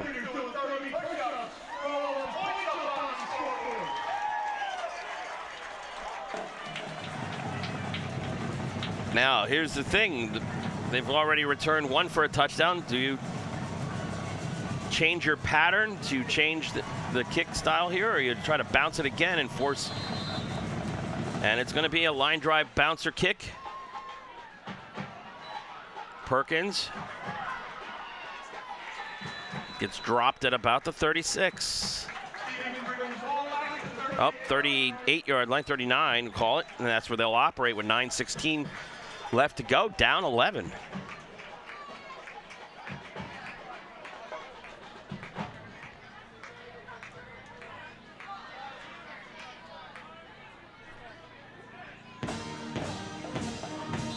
And Jacoby comes in at quarterback as JP Stevens again continues this quarterback carousel, rotating off every series.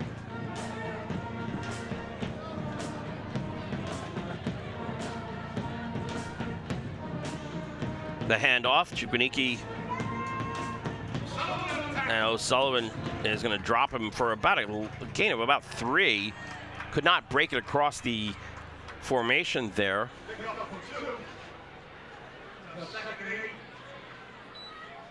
Oh, they're going to go, wow, that's a generous spot. They got him at the 49 now, so it's essentially 2nd and 5. So give Chukwunike 5 on that one.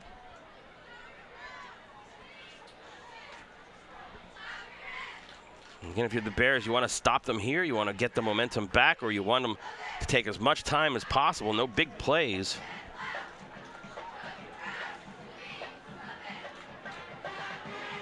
Jacoby looking, firing. Has his man for the first down. Ballou Kind of quick hitter there.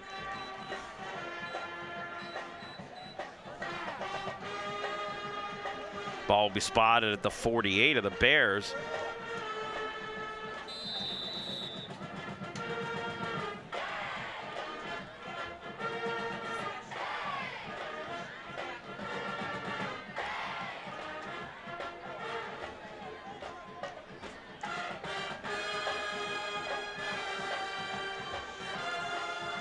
Jacoby, hands off to Chukwuemeka, going around the outside.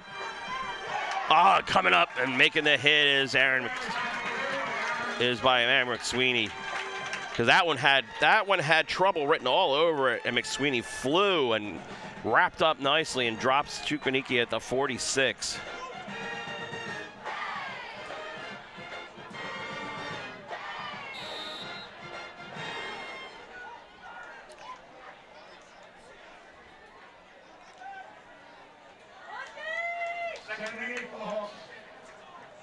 Balu at the top of the screen, the far sideline. Ball on the ground. Jacoby looking downfield for the pass. Has Perkins. Everybody was looking at perhaps at the fumble and let Perkins slip in there at the 35 and gets to the 34 for a first down.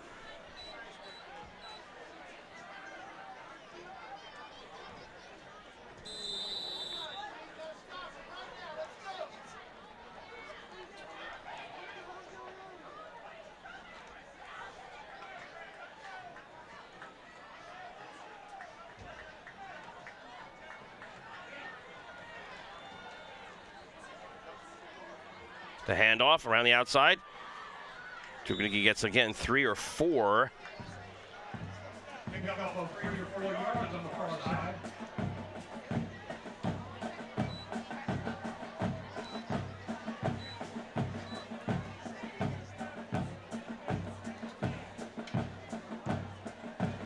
Ball spotted at the 32.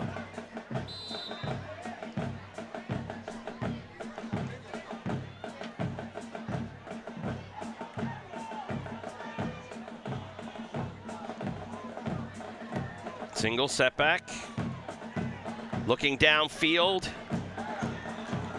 and 3 men around him, but coming up with the completion is Quazir Reddick. Reddick has the ball, and he's going to be tackled inside the 20. So that puts JP Stevens on the 19-yard line, 1st and 10. 6 minutes, 5 seconds left in quarter 4.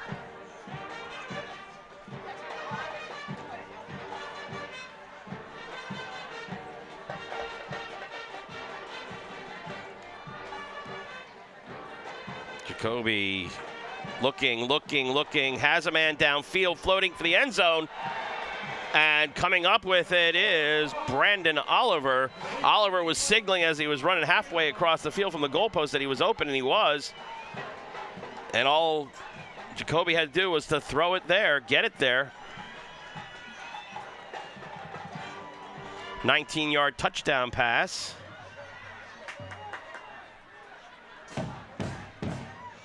From Luke Jacoby to Brandon Oliver.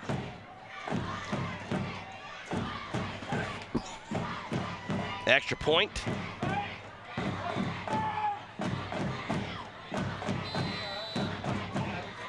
Different kicker here.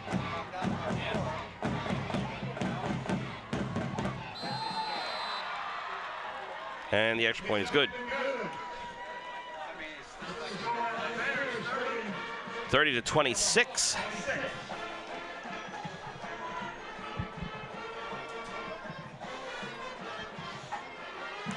Each team has scored 2 touchdowns here in this second half. Bears have added a field goal as well, and that's our margin, 4 points, as it was 13-12 Bears at halftime.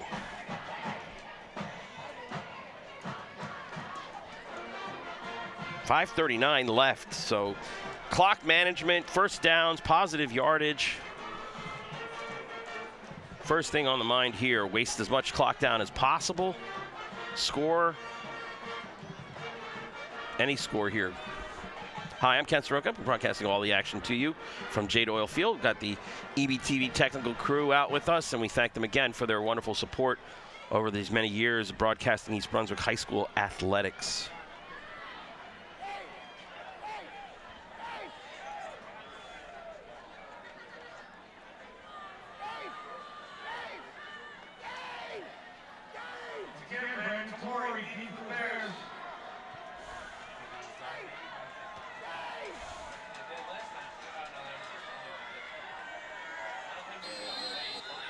And the referee was yelling at one of his other officials to get in position.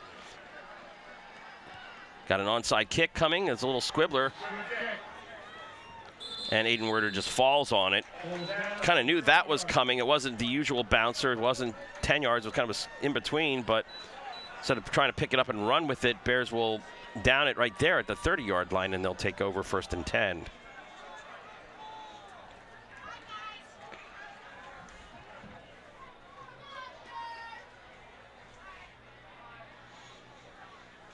Jackson checks in as Wiggins will check out. So Walker's your fullback. Jackson is your tailback. One wide receiver out. Bears showing run, run, run. Jackson trying to get some positive yardage there. Gets back to the line of scrimmage, maybe a yard depending on the spot.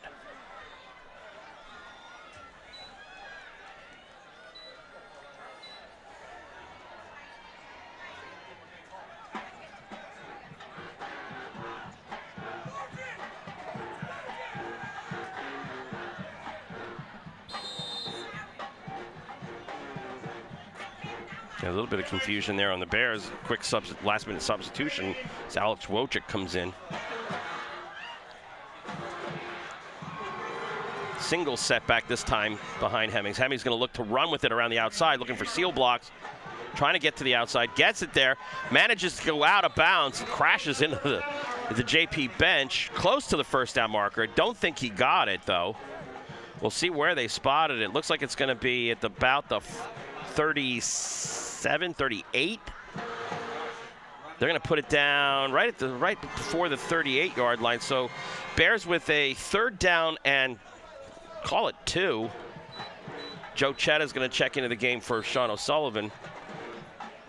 And Jackson's going to check in for Cho.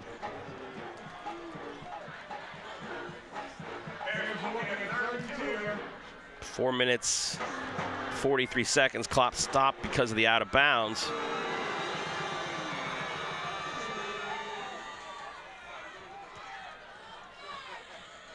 Jackson gets it across midfield, but oh no, we got a flag on the play.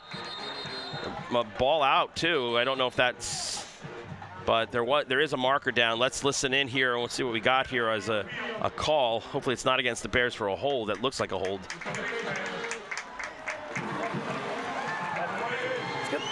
It's going to be 5-yard face mask. That's the end of the run. So you're going to go 5-yard face. All right, go ahead. You can mark it off. 1, 2, 3, 4. Good counting. That penalty, you see that flag throwing in that general direction, you think holding, but no, a 5-yard incidental face mask call on top of the first down run, and Bears now at the 46-yard line. Clock running.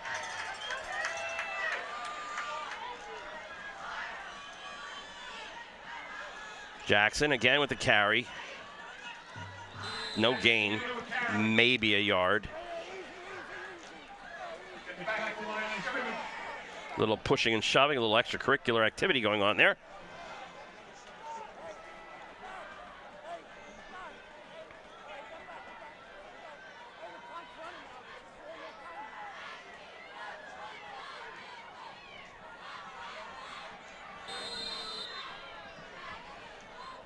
And you might have heard the referee talking, the clock is still running, warning the JP players that, hey, back up. I'm not going to set the play clock going until you guys are ready. 3 minutes, 40 seconds left to go. 2nd down and 9. Jackson, the deep back. Walker, the up back. Hemmings waiting, looking. The pitch to Jackson. Gets the first down. And you saw Hemmings deliberately waiting here, chewing up as much clock as possible. And Jackson picks up the first down, fresh set of downs for the Bears. Again, it may not be necessary to score, but to run this clock down. Pick up first down after first down, and we're going to get a timeout here by JP Stevens with 3:13 left to go. First timeout as Coach Brian Holt realizes that he's got to get a stop here. 4 or 5 more good running plays, and you could have East Brunswick taking a knee. So he's going to stop the clock with 3:13.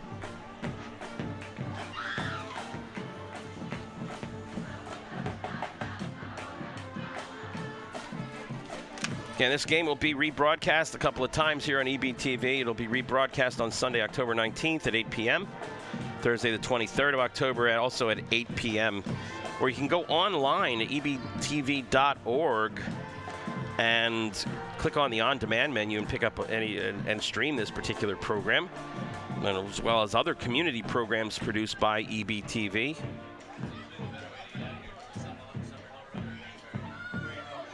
EBTV operates out of the East Brunswick Public Library, one of the best libraries, and I don't just say that because I live in town and I teach here in town, but got to be one of the best public libraries I've seen anywhere for a community library, and of course with the television studio there, the ability to bring East Brunswick athletics to you all 3 seasons. All right, Hemmings under center now. Jackson and Walker the backs. 1st and 10. Jackson again into the line. This is not going to gain much of anything here. And a second timeout being burned. Second timeout.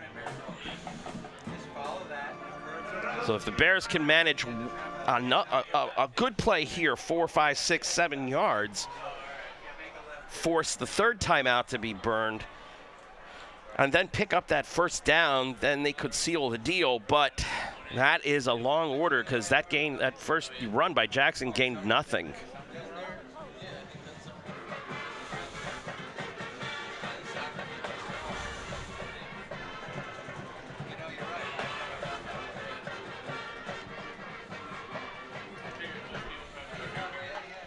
What you don't need is a holding penalty or a botched play here. Again, positive yardage. Keep the ball on the ground. Don't go out of bounds.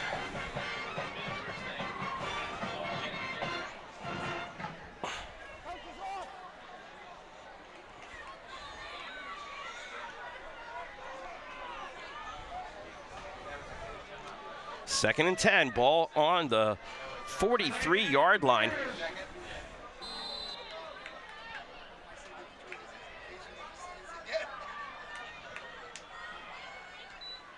The handoff to Jackson. Up the middle for 5. Maybe 6. We'll see where they spot it. No timeout here. Don't remember the coach taking a timeout. Maybe he'll take it after this play. 2:50 and the clock is running here.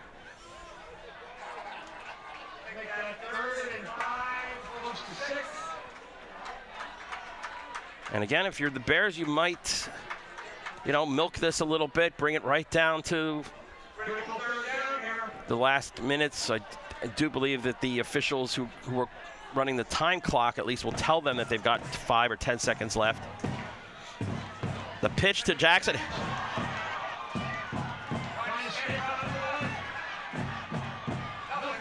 And again, that was the bad play that we were talking about the putting the ball on the ground. Luckily, Jackson was able to pick it up, but it's a loss of yardage as opposed to gaining yardage, so it's no thought here of going for it now that it's 4th and 13. 2 minutes and 12 seconds left. So a punt, and we're at the 2-minute mark.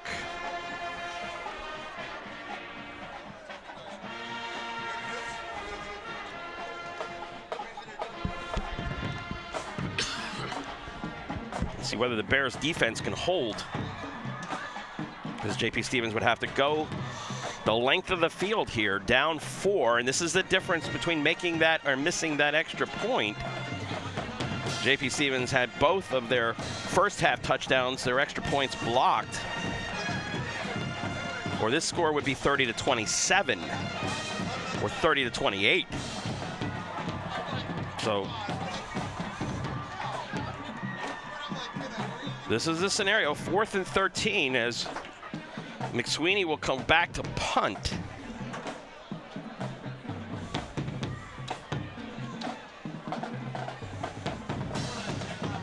Chukwuneke is going to go back and be the single man for the return, single setup there for the return.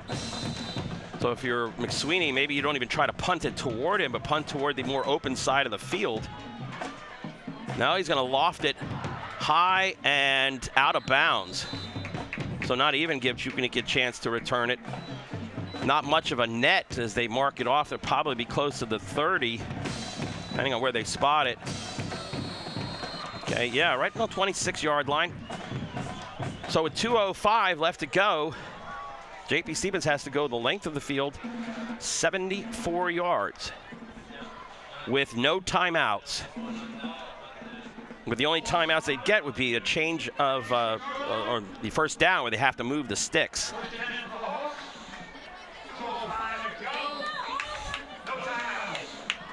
And with the game on the line, who's going to be the quarterback here? It's going to be Jacoby, who's probably got the better passing arm. Jacoby muffed the exchange there, but did manage to get off the flanker screen for a couple of yards. Looks like there's an injured Bear on the play.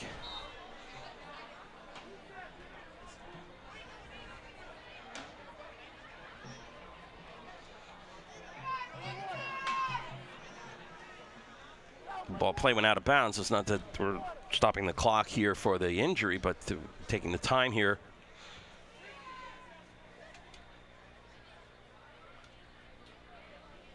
And here's Phil Hassler coming out, the athletic trainer here, and his staff coming out.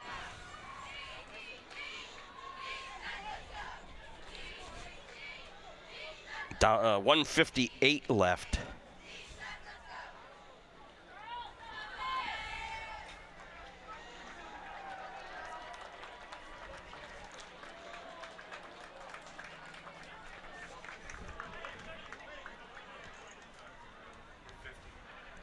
And that was Omar El Shalakani, who's walking under his own power. Maybe he just got the wind knocked out of him on that tackle, but he's going to have to come out of the game here as he walks across the field.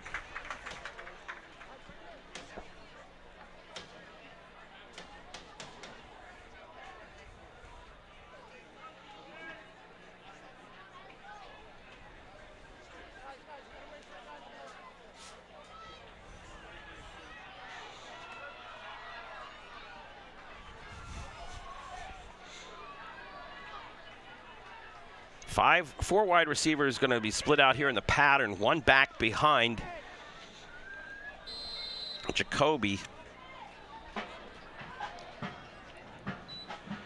Bears looking to pressure, and it's picked off. Errant throw, a miscommunication there. The only person back in the area was Anthony Torres, and he grabs it and it just settles in at the 41-yard line, and the Bears should be able to run out the clock here.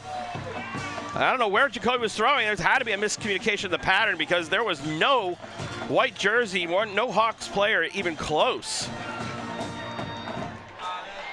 And so now all East Brunswick has to do is essentially sit on it.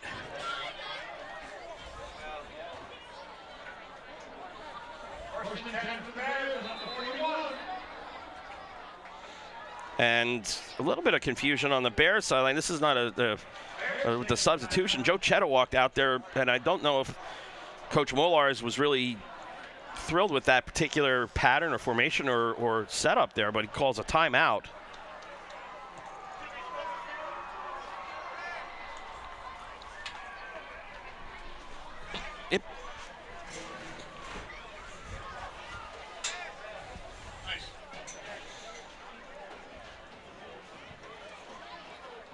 So Bears need to just sit on this ball 4 times, let the clock run down.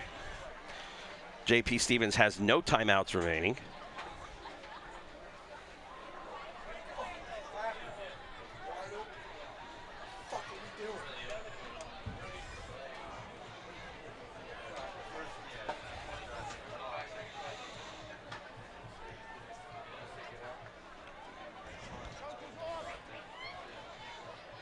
Okay, now we'll be back in play here.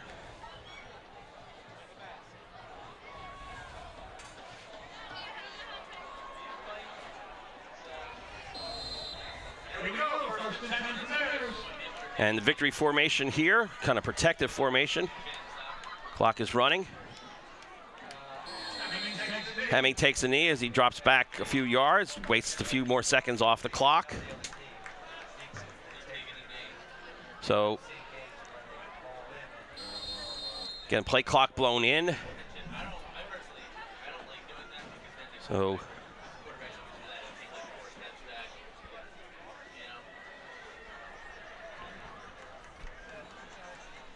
again, same formation, same setup.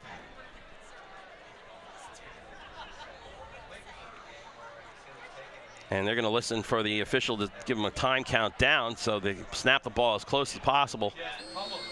And in that time, they charged and rushed a little bit more.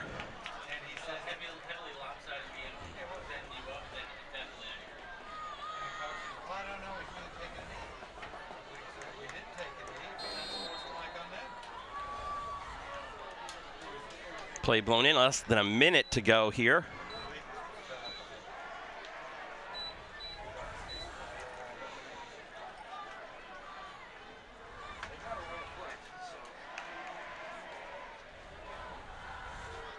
Waiting, just waiting. Again,